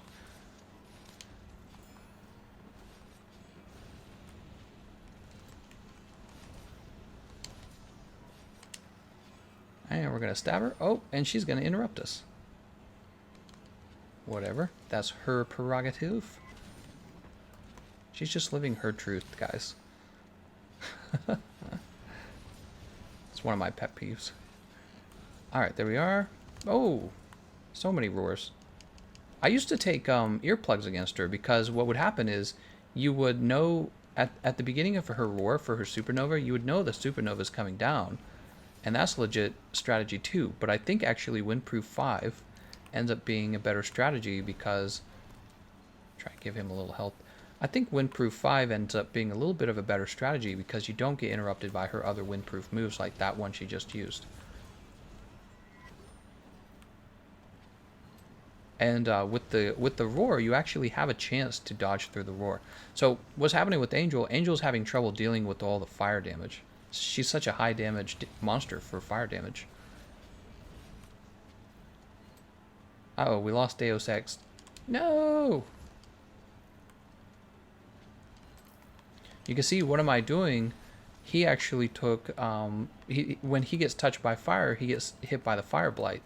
And the reason that's dangerous for him is if he took Moxie, but Moxie gets procced by one of her fire moves, Moxie will immediately fail because of the fire blight. The fire blight will deal 1 tick of damage and break right through the Moxie.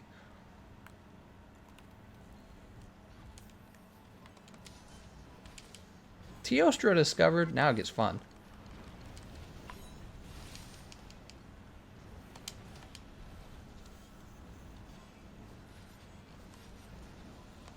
Scared to go any further. Oh, and that's what I get for going further. Oh, please, please ult with you. I'm KO'd. Oh, I'm dead. Oh, oh, I'm still alive, but very badly burned. Nice heal. Nice heal. That's why you stay on the ground a little longer if you can, because sometimes your teammates come in for you. I don't know if I would have lived through that. What do you guys think? I can't even see what I'm doing, honestly. Teostra over here being a toxic male.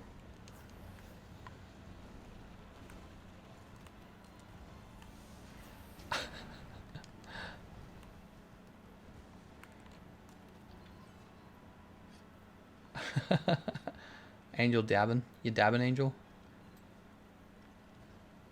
Okay, she's going to the next area. She's like, come on.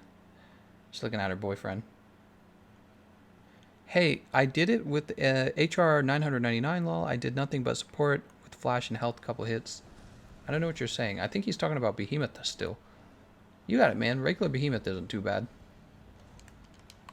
If you're having trouble with regular Behemoth, how are you going to deal with extreme Behemoth? Gotta get extreme Behemoth.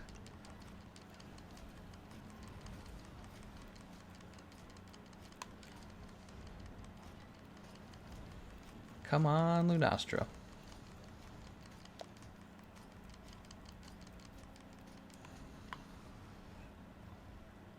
Wow, is she really gonna be that way? Keep stabbing her, I guess. There she goes. No finishing attack. Alright, you go right for the wings when she's knocked over, by the way, guys.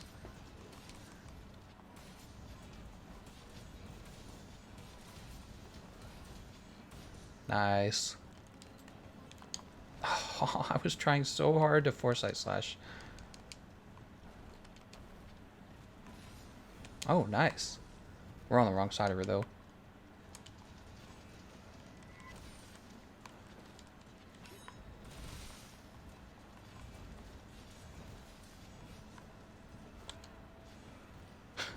It was worth the shot. I didn't think it was going to land. Oh, that hurts.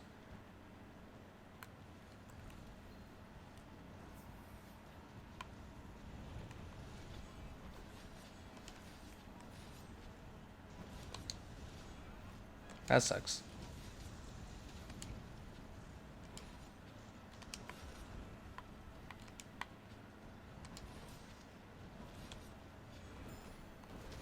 Whoop.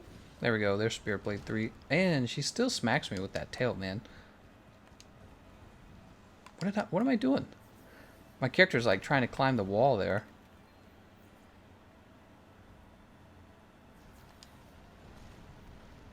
It's not me, just can't get good team members, but I got a good team just then. Yay. Oh, I'm glad you got a good team. Yay. We got them, boys. Yeah, you can often feel the difference of a good team pretty heavily in this game. That's why I keep telling people to join my Discord server, because there's a lot of players in there looking to LFG. And usually people who are busy watching this kind of content are gonna... Now check this out, check this out. Yep. Can't get me with that wind pressure, it doesn't work. It doesn't work!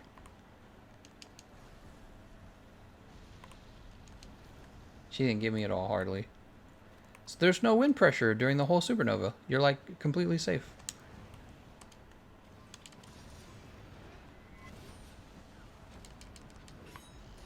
Nice.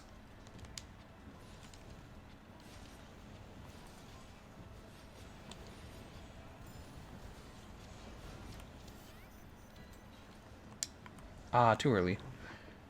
Oh, she smacked me. Oh, she smacked me again. Watch me die to just those smacks. Should be using this, shouldn't I?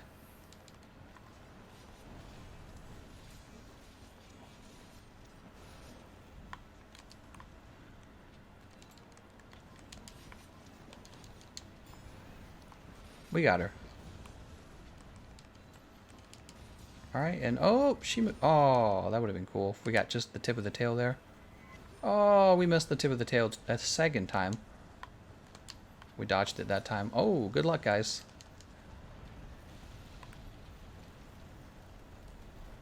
Oh, I think I just saved them. I didn't even think of that.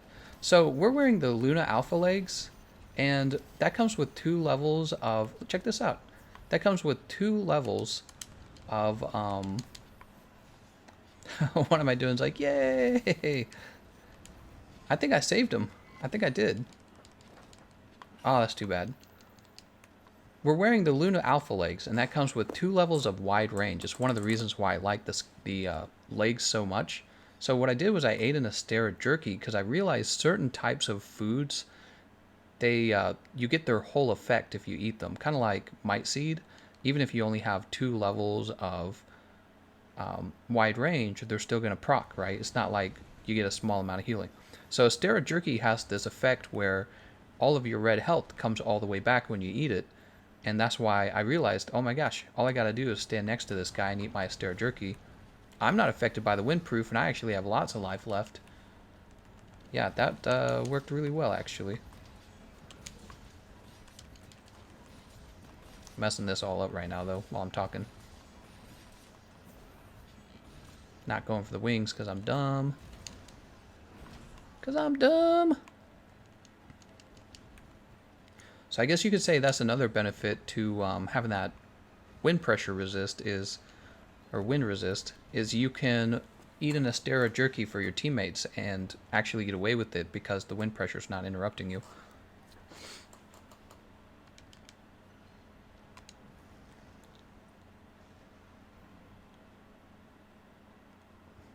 She's so focused on him.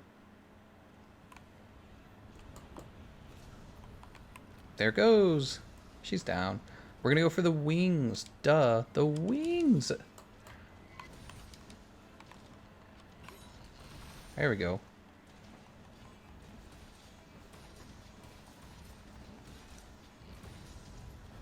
She's gonna try and leave. Nope. She's not gonna try and leave.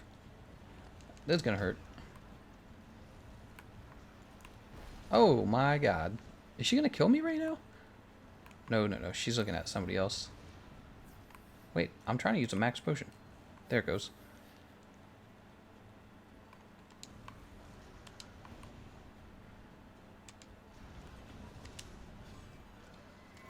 we can use this. Oh my god. She just runs all around, man. Because the Spirit Blade, swap over to the Fireproof Mantle. The Spirit Blade will actually hit her in the wings, and that's where the good hit zone values are for sever damage.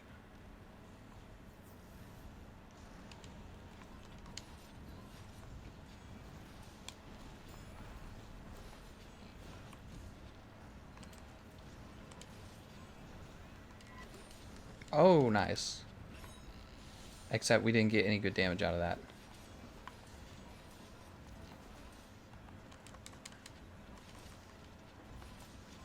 Well, that sucked. That whole thing sucked.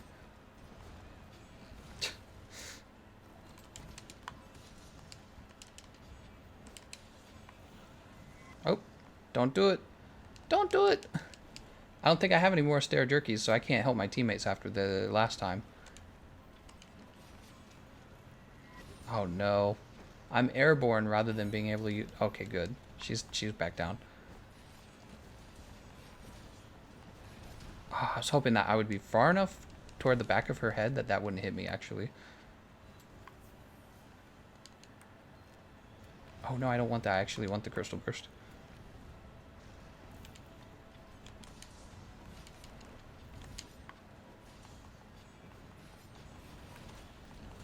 Oh, I can't believe that actually hits me. It's so annoying. She has so many, like, light tap moves, you know what I mean? Like that. It's just like, it doesn't do any damage, but it's like, it interrupts you.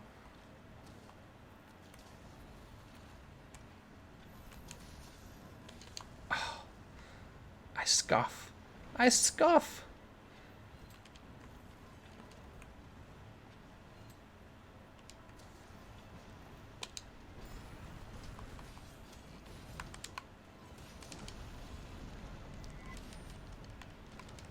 There we go. That's what I was trying to do. But actually, it looks like only the very top hit of it was dealing damage to her wing. The rest of it was damage to her body. So, that's not impressive. Not as impressive as I thought. Dude, she's got a supernova any time now. You guys ready? Angel and what am I doing both have their temporal mantle on, so I triggered the her ult because I know that they're going to stay alive during the ult.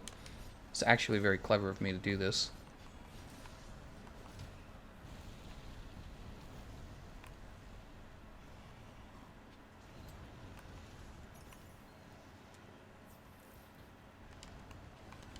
He says, I had wind negate.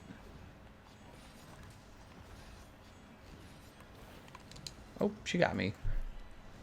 Oh, I see that. Yeah, Angel has a wind negation. He's using the, oh no. Oh no, I don't have Crystal Burst on. Good. Somebody else interrupted her. Good job. Let's take this back off. I just felt that it was a good time to trigger her ult because you both had your temporal mantles on, and that just makes a lot of sense to me. Oh, of course.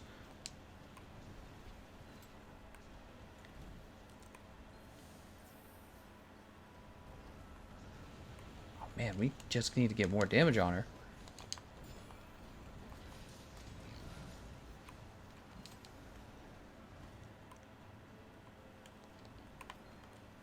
She tricked us. Oh, I got her. She used a dirty trick to try and get away.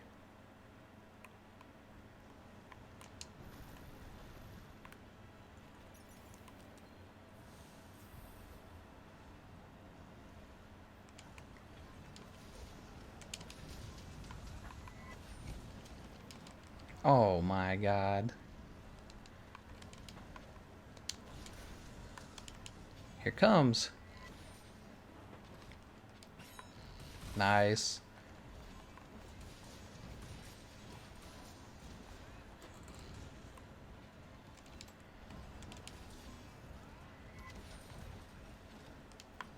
I didn't mean to jump that way, man. When I did the helm splitter, I didn't actually mean to jump that way.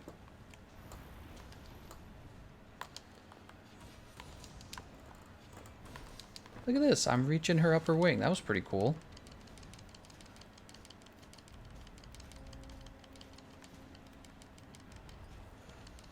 So the aerial was actually nipping her in the wing.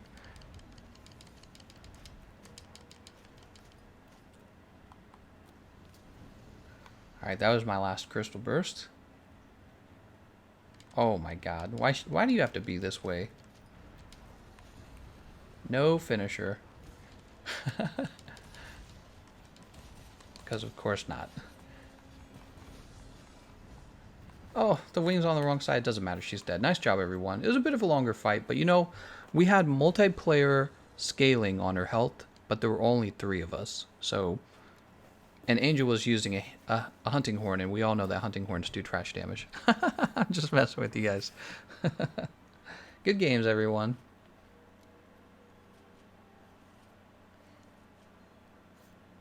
Helix Lord says, I didn't know Longsword could ledge hop. See, you're here learning all kinds of things from me. Check it out.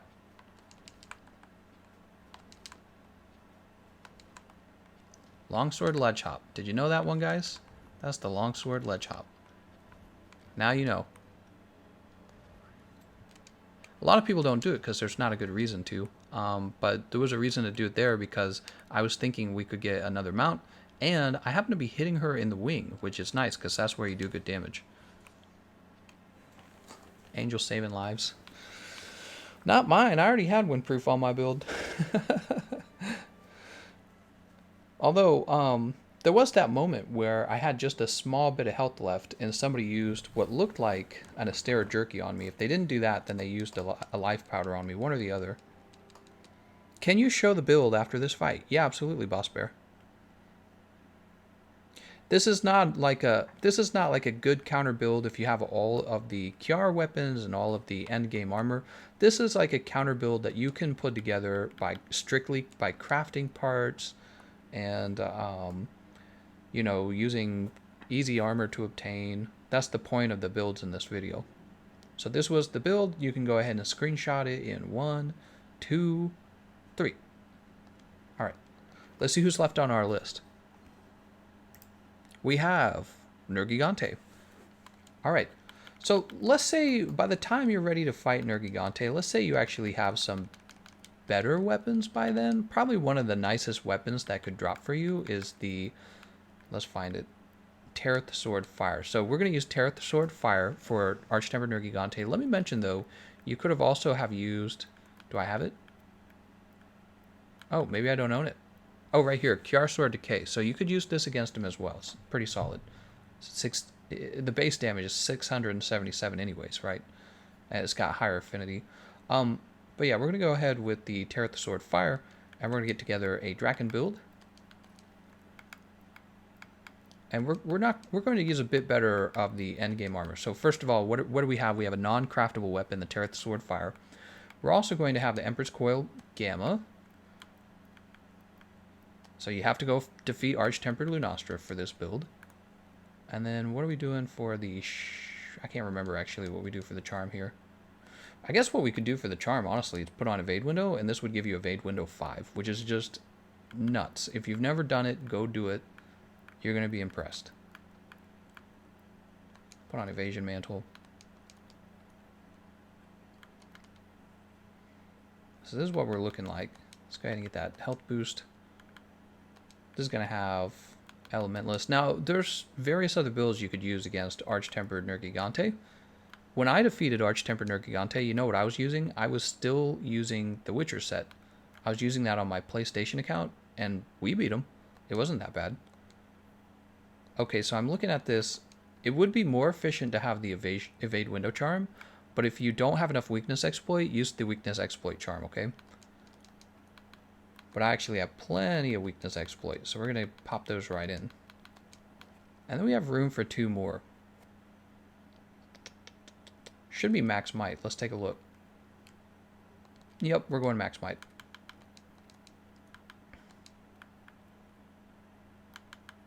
One, 2.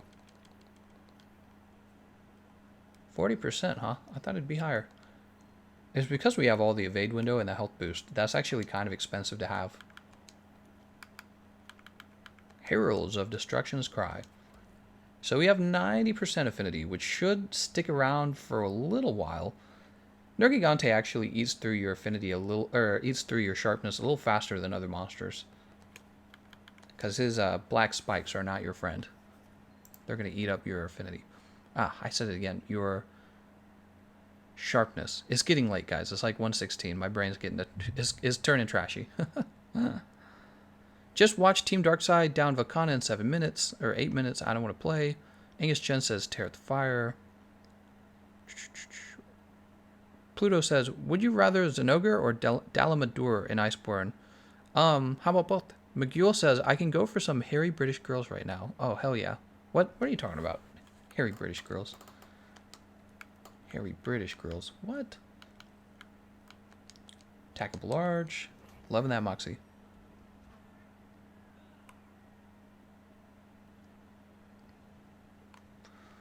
Okay, we have Yakitori. Solid build. Spy Dome with Emperor's Cane Blaze. It's also a pretty solid build. And what am I doing with Witcher's Silver Sword? Yeah, they're all actually pretty decent builds. This one, oh, it does actually have Master's Touch. Huh. Very nice. So everyone here has a pretty quality build. How's it going, Minaceris? Ravenheart says, health boost and Divine Blessing level 3 paired with Satiated makes Arch-Tempered Nergigante trivial with a good blast weapon. Something like that, I guess. Giratina, how's it going, man? He says, Wiggler plus Shuckle equals Shuckler. That's pretty good. Heavy Bowgun equals hairy British girls. Come on, everyone knows this. I did not know that.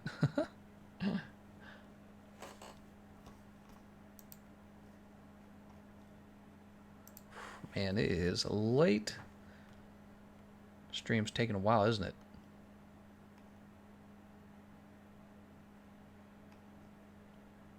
Who are we waiting on? Come on, Yakitori. What do you think you're doing, Yakitori? Holding up the stream? You think you can just hold the stream up, Yakitori? You think it works that way?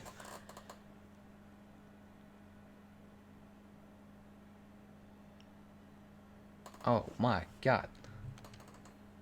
Oh, you know what? It's a blessing in disguise because I need to get a screenshot of this for the players who are watching this for the timestamps. Alright. So the timestamp is going to be 3 hours, 2 minutes, actually 3 minutes, and 5 seconds. AT Nergigante. Sweet. Okay. Here we go. Xbox Kiss Nibble Snarf.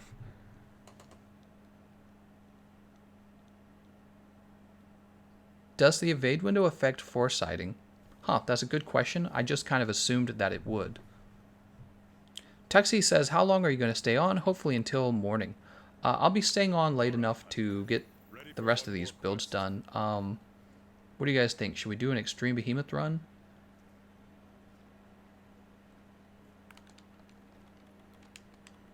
Oh, this is not a sorted, let's put this, oh, there's the fast roar.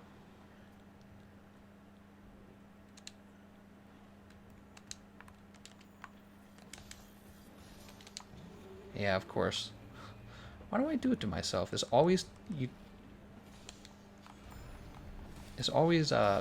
don't do the Fade Slash because you don't have time to use Foresight Slash if you do that.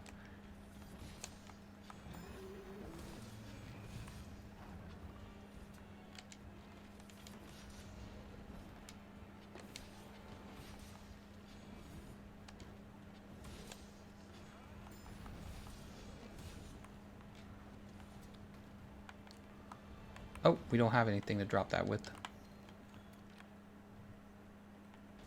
Is he close enough? He wasn't even close enough. We would have just missed. It's sad.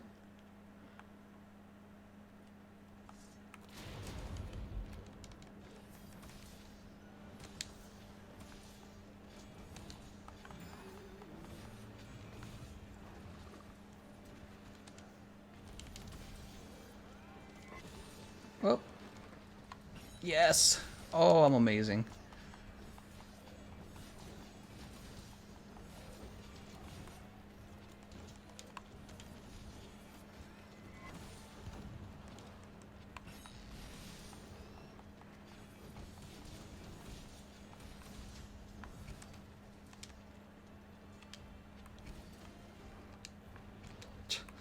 That shoulder is the same shoulder move that Behemoth uses.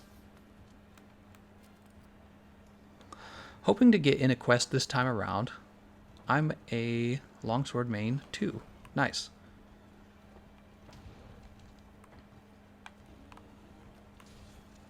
Alright, well this time we actually got the boulder.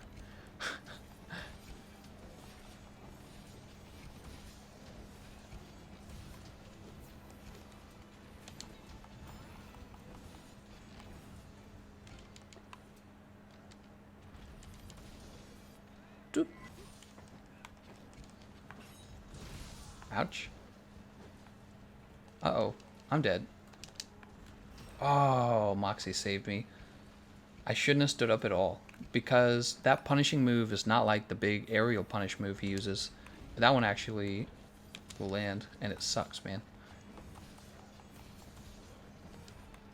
God dang it, dude. I lost my Moxie in stage 1. That sucks.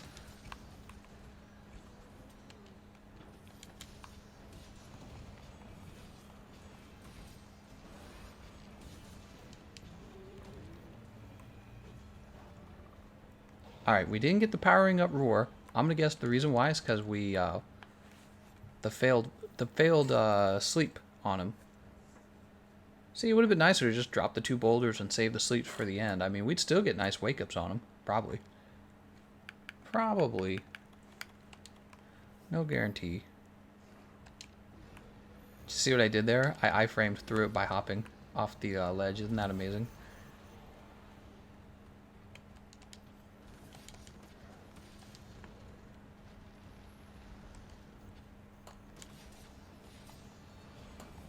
No! Yakitori!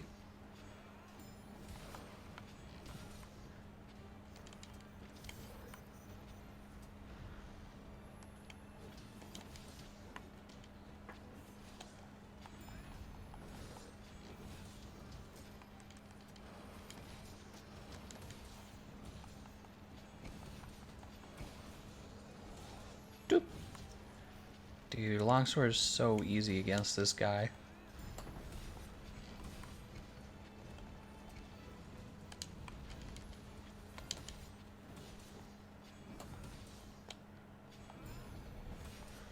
Well, I feel like part of it is he's actually a monster that I've fought a lot because people always need help with them, you know what I mean? That's what I was saying earlier today. I realized, wow, I never fight Vaal Hazak anymore, so I don't know how to fight him with the longsword, because back when I did fight him a lot, all I used was heavy bowgun. Back when he was relevant. Oh no. Paralysis. Oh no.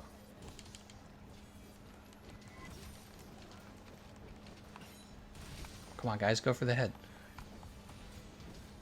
Oh, the head spikes turn black. Oh, no. Oh, woo.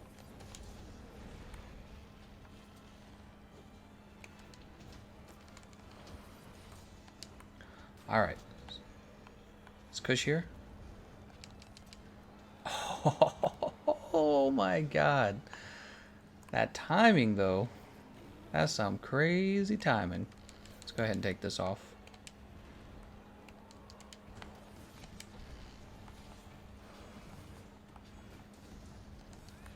Gameconomist, Kaiser head, armed legs with Emperor's chest.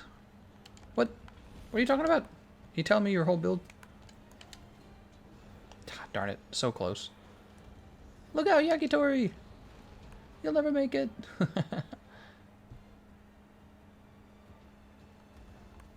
I thought he was going for me for a second there.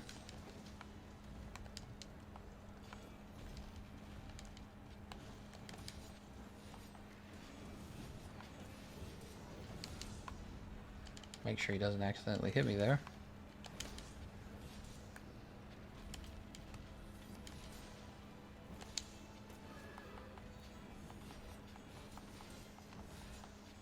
Nice. Wasn't sure if that last hit was going to land. Make sure we don't actually cut the tail while he's mounted. You don't want to accidentally cut any of his body parts. Oh man, we weren't anywhere near him.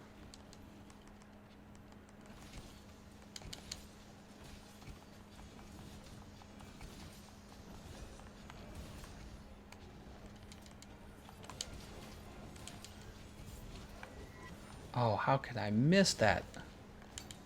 Oh, and his spikes turn black anyways. That sucks. That sucks. Kaiser... Oh, wait. I already read that comment. Vaal is another one to consider wind negation with. Yeah, I feel like not as much. His wind pressure is more like annoying.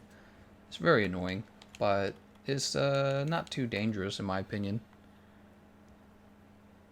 Yeah, with Vaal, I think actually high damage is more important, and I think special consideration could be made for like divine protection because of the tick damage. If you're talking about defense.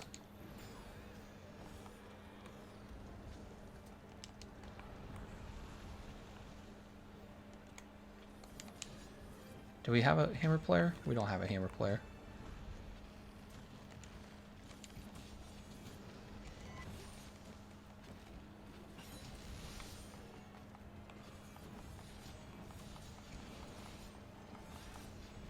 Nice.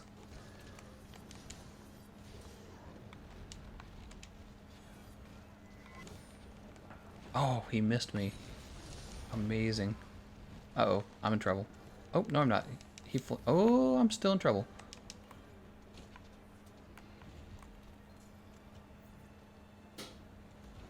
Who's he punishing?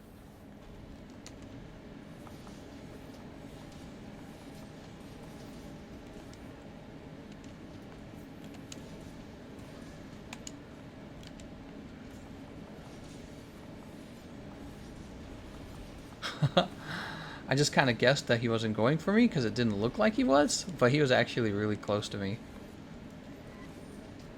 Ouch. Getting some heals in here.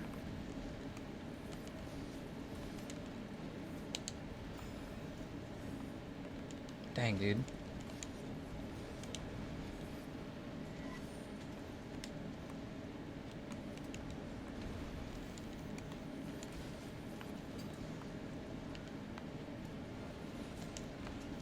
I feel like he's gonna roar any second. Whoop. A little scared there that his tail was gonna touch me.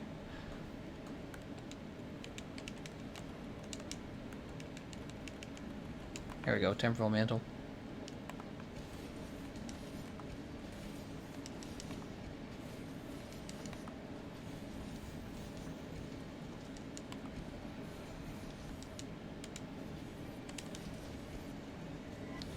Boop.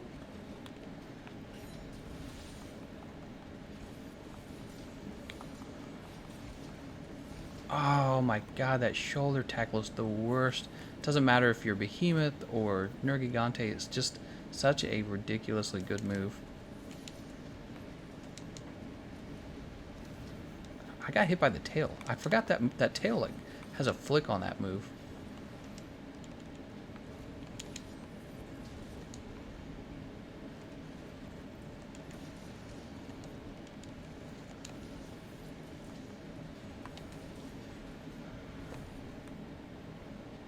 Oh. Don't do it. I was just a boy. Don't. Oh no. He's trying to wipe me out, man.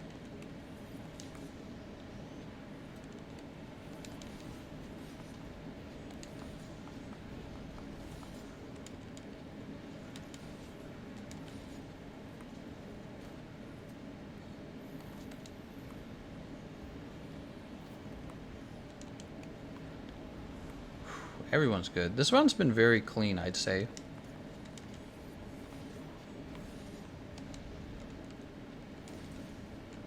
Oh no, his jump's gonna tag me. And we lost Yakitori at the same time. What am I talking about? Talking about the clean being run? The run being clean? I can't talk. Dude, it's like 1:30 in the morning. Why am I still out playing this?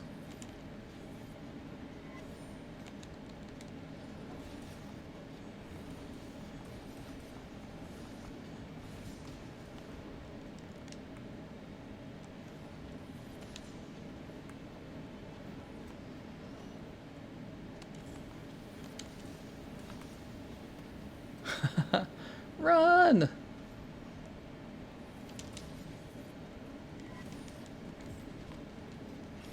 no, the spikes turned black just as I made my jump. God, dude. The bad luck.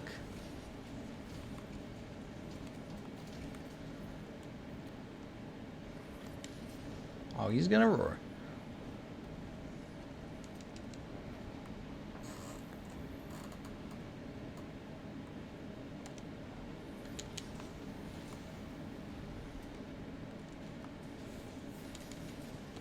Oh, I actually hit the buttons to use Foresight Slash. I just wasn't fast enough. I think somebody's using paralysis. Yeah.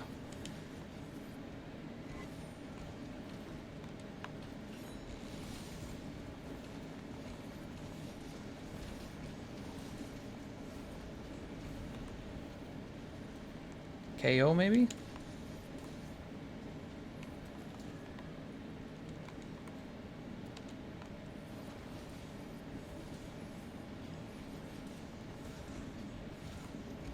Oh. Oh, he actually did hit me with that. Who's he going for? Actually, I didn't need to drink that. I have my temporal mantle. I knew he was going to jump me. Because when he goes behind you like that, there's like a 50% chance he uses that.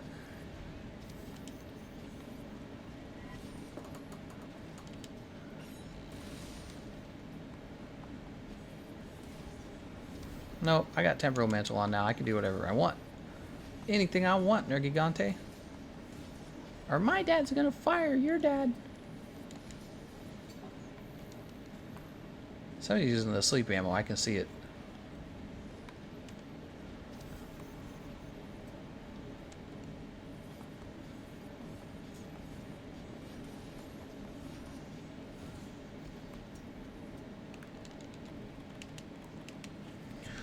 Mega barrel bombs. Nobody really has a strong wake up. Don't roar, don't roar. Oh, he's roaring. That sucks. That's the only thing I didn't want you to do Nergigante.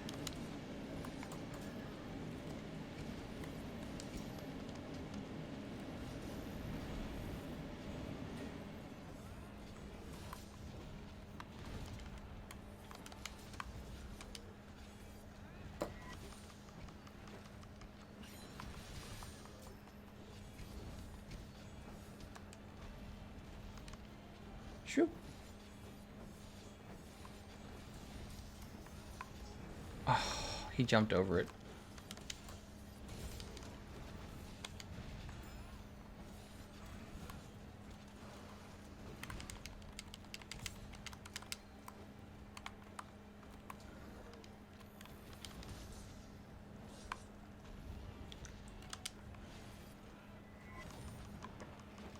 Shoot. Ouch.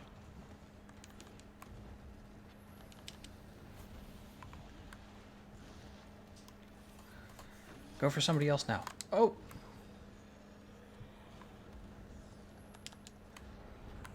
I don't want this. I don't want this great sharpness. There we go.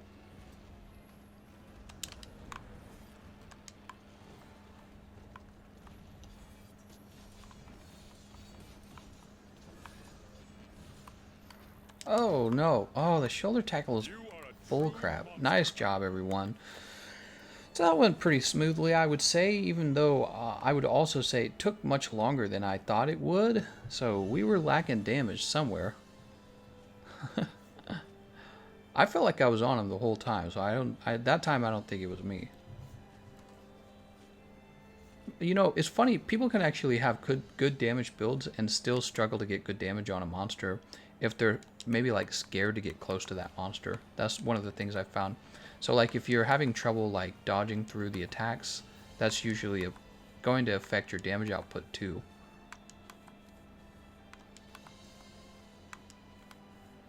All right. Swoop.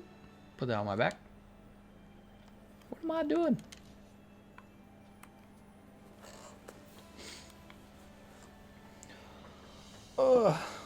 Oh, it's 1:36 in the morning. That is all of the arch-tempered monsters, all of them. Girls like guys with damage sword and shield builds.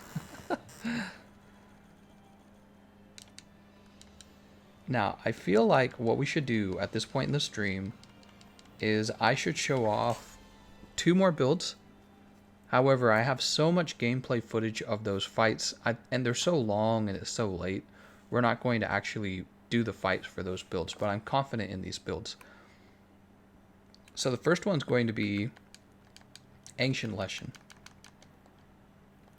And with Ancient Leshen, let's go ahead and trade this out.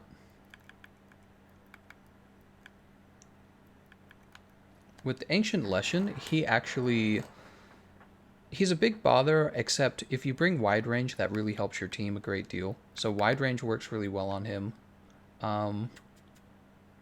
See, you can use the Sword Fire on Ancient Leshen, and that would work really well. But alternatively, you can actually use the Kiar Fire as well. So I feel like if you played Kulve Taroth at all, if you played her just a bit, you have a fair chance of having a very decent weapon against Ancient Leshen.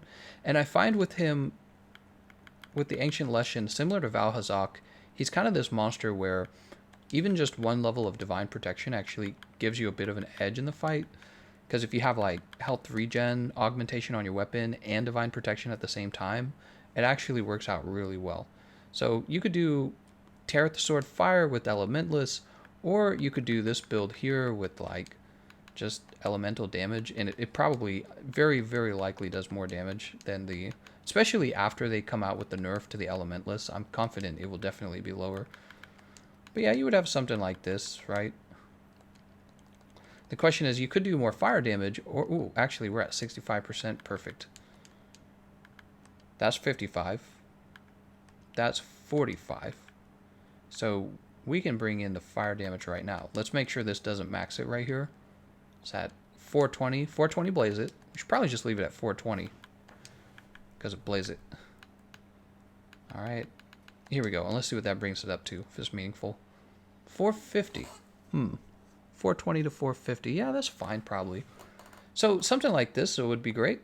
You give your team a little bit of healing. You've got... Wait a second. We've got evade window on. Hold on. Take that evade window off, and let me tell you what you should do with it. You should bring that good wide range. So look, we've got rank 5 wide range, and anytime you heal, you're going to be healing your whole team. And this is extremely useful for your team, right? You just use a Mega Potion, everyone's going to get that Mega Potion. Also, one of the things I keep cheering about, or keep talking about the qualities of wide range, what I like so much about it is you pop it on your build, and then you're going to have the ability to give your team Might Seed and Demon Drug. You know, like maybe they die, maybe they come back, they don't remember to have a Demon Drug, or they're greedy, they don't want to use one. You can force them to have it, and this increases the damage output of your team. So I really do like that. Let's go ahead and get a timestamp for this build. Leave it at 420. 30 extra fire damage is nothing. So that was Arch-Tempered Nergigante before, and now we're at 3 hours, 23 minutes. Oh, we're going to say it's at... Oh, I missed it. Can I see a quick Griffin Blazooka Can I run? see a quick Griffin Blazooka run? Can I see a quick Griffin Blazooka run? Enrique, I so badly want to honor that because I like to, when people make requests like that, I love to actually just do what they ask. However, this is pretty strictly a longsword video in particular. So this is an exception, Enrique. What we can do is if you contact me on the Discord, you know, we can work something out where maybe I do it in another video. But for this particular video, it's going to have to be longswords only. All the longsword chads are here, so it's longsword all the way. All right, so we're going to say 3 minutes, 24 seconds, and 3 hours, 24 minutes, and 45 seconds. Oh my gosh. Ancient Leshen. So that's my Ancient Leshen build. And again, you can edit this Ancient Leshen build in various ways. You can go with Tereth Sword Fire. Just put Elementless in it. It's going to be similar in damage. It's not going to be perfectly the same in damage. Let's take a look at the hit zone values. I'm pretty sure Ancient Leshen has okay hit zone values for Dragon, right? I want to see something. So if you didn't have any of that, you could either go with the Ruin Longsword or the Devil Joe Longsword. Right, yes, Devil Joe Longsword. Now, where is he? Oh, Ancient Lesson, it's at the bottom. Let's see. Yeah, I mean, yeah, he has okay his own values for Dragon. They're not nearly as good as the Fire His Own values. Fire His Own values are much better. So it's just okay. Yeah, so probably the order I would go in is Kiar Sword Fire, Tear the Sword Fire, the Ruin Sword, and then finally the Devil Joe Sword in terms of like the order I would use those weapons against Ancient Leshen. And then we got to talk about the Behemoth, So you're ready for Arch-Tempered Behemoth, and he is a pretty tough guy, right? And similar to Nergigante's setup, I actually like the idea of running Emperor's Coil on this, along with Evade Window 5, and then going with like Tear the Sword Fire, assuming you have it. I mean, you must have played a little bit of Kulve by the time you're ready for the Behemoth. Again, remember, you know, when I fought Extreme Behemoth the first time on the PlayStation account, and my character was like really quite a low level, I got through him in like probably my first or second try. I can't remember. You know, my teammates probably helped. It's nice. I always have decent players to play with, but I didn't really find myself struggling too much. It's just a matter of a very few skills: weakness exploit, crit boost, and health boost. Those are these skills. You know, if you get those onto your build, everything else is kind of like luxury in my opinion. Health boost gives you the serious amount of defense that you need. Weakness exploit and crit boost together give you all the damage. So it's like all you need. It's all you need, baby. Let's go ahead and grab this Elementalist. You gotta have Elementalist with this weapon. So what do we got? Let's make sure we don't have too much. Make sure we don't have too much. Okay, 3, perfect. So here you have Evade Window 5. And you've got Health Boost 3. Let's see what our fire resist is though. It's -5. I don't like that. We're at 40% affinity too, actually. You're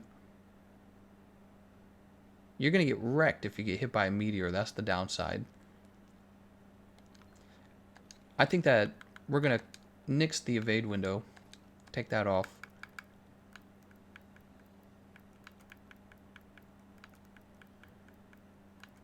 I do like evade window 5, but I just feel like...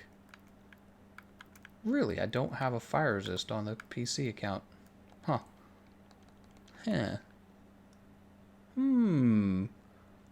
As I was saying, I do really like Evade Window 5, but for the Extreme Behemoth, something that I feel really stands out about the Behemoth, a lot of people underestimate the damage from the meteor. After kind of getting good at him, right? Like learning to dodge a lot of his moves, over time I've appreciated that one of his deadliest moves is the meteor. It knocks you down, it deals a chunk of damage, and it fire blights you. All those things together. And it, you know, when you build fire resistance against it, it does less damage. And the Extreme Behemoth's damage from the meteor is actually really high. And one of the other things about the meteor is it's actually one of his hardest moves to dodge, in my opinion. It's very similar to the roar in that it's got to be like frame perfect. You got to do it the very last second. So this should bring us up to like 16, right? Like, there we go, 15. I'm just thinking if there's a more efficient way to get that fire resist into the build. Because you only need fire resist 5, actually. Yeah, only fire resist 5 is needed.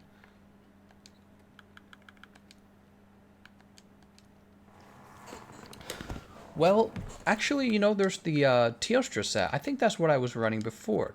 Yeah, you could go with the Teostra setup. Okay, so hold on. Draken Mail. You know, you can go with the Nergi chest, actually. You should have the Nergi chest, right? And pick up that evade window. So we have evade window 5 in that scenario. This is why I like looking into this armor set. So crit, crit, crit, right? And there's our Maximite 2. Oh yeah, so I think we're going to get everything we need right here. So there's 13 fire. Ah, man. Couldn't it have been 14? So you're going to need 2 fire resist for that. That brings you to 25. So that means you can eat for attack up large at the canteen rather than elemental resist. And we've still got 2 slots open for skills. Let's take a look. So we're at 35% affinity. And this will bring us up to 45%. And this will bring us up to nothing because we're going to put the Elementalist decoration in. Alright, so that's 45%. That's actually not bad. 45 is fine in my opinion. Fade Wind of 5, Crit Die 4, Health Boost 3, Crit Boost 3, Weakness Exploit 3, Max Might 3, Fire Resist 2, Non-Elemental Boost. We got Master's Touch. We can eat Attack Up Large at the Canteen. Moxie is going to work if you get hit by like a big-ass meteor and it's going to like knock you out. Well, Meteor is going to save your life and you're not going to be Fire Blighted, which means, you know, because your Fire Resist is over 20, which means you're going to survive that meteor that would have killed you and have 1 health left. So this is going to be the counter build for the Extreme Behemoth. Alright, so, and I believe that's the last build we're going to be showing off for tonight. I'm just going to wait for a little...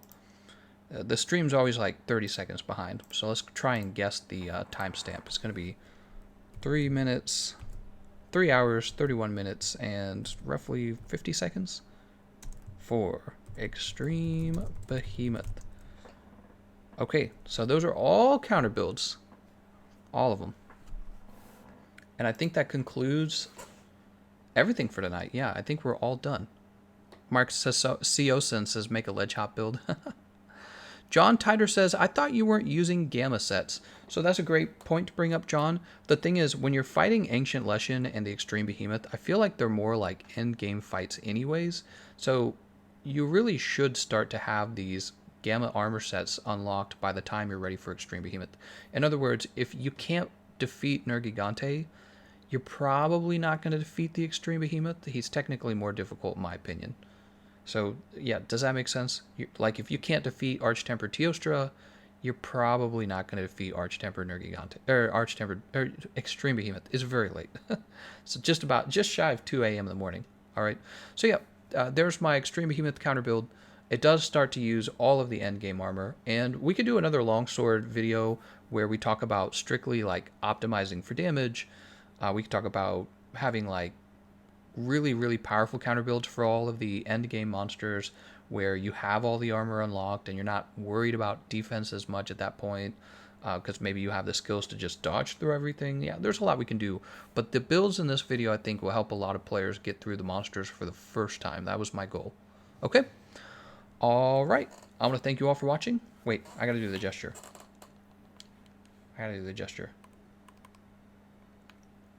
Oh, gestures, here it is. I want to thank you all for watching, and I'll see you guys next time.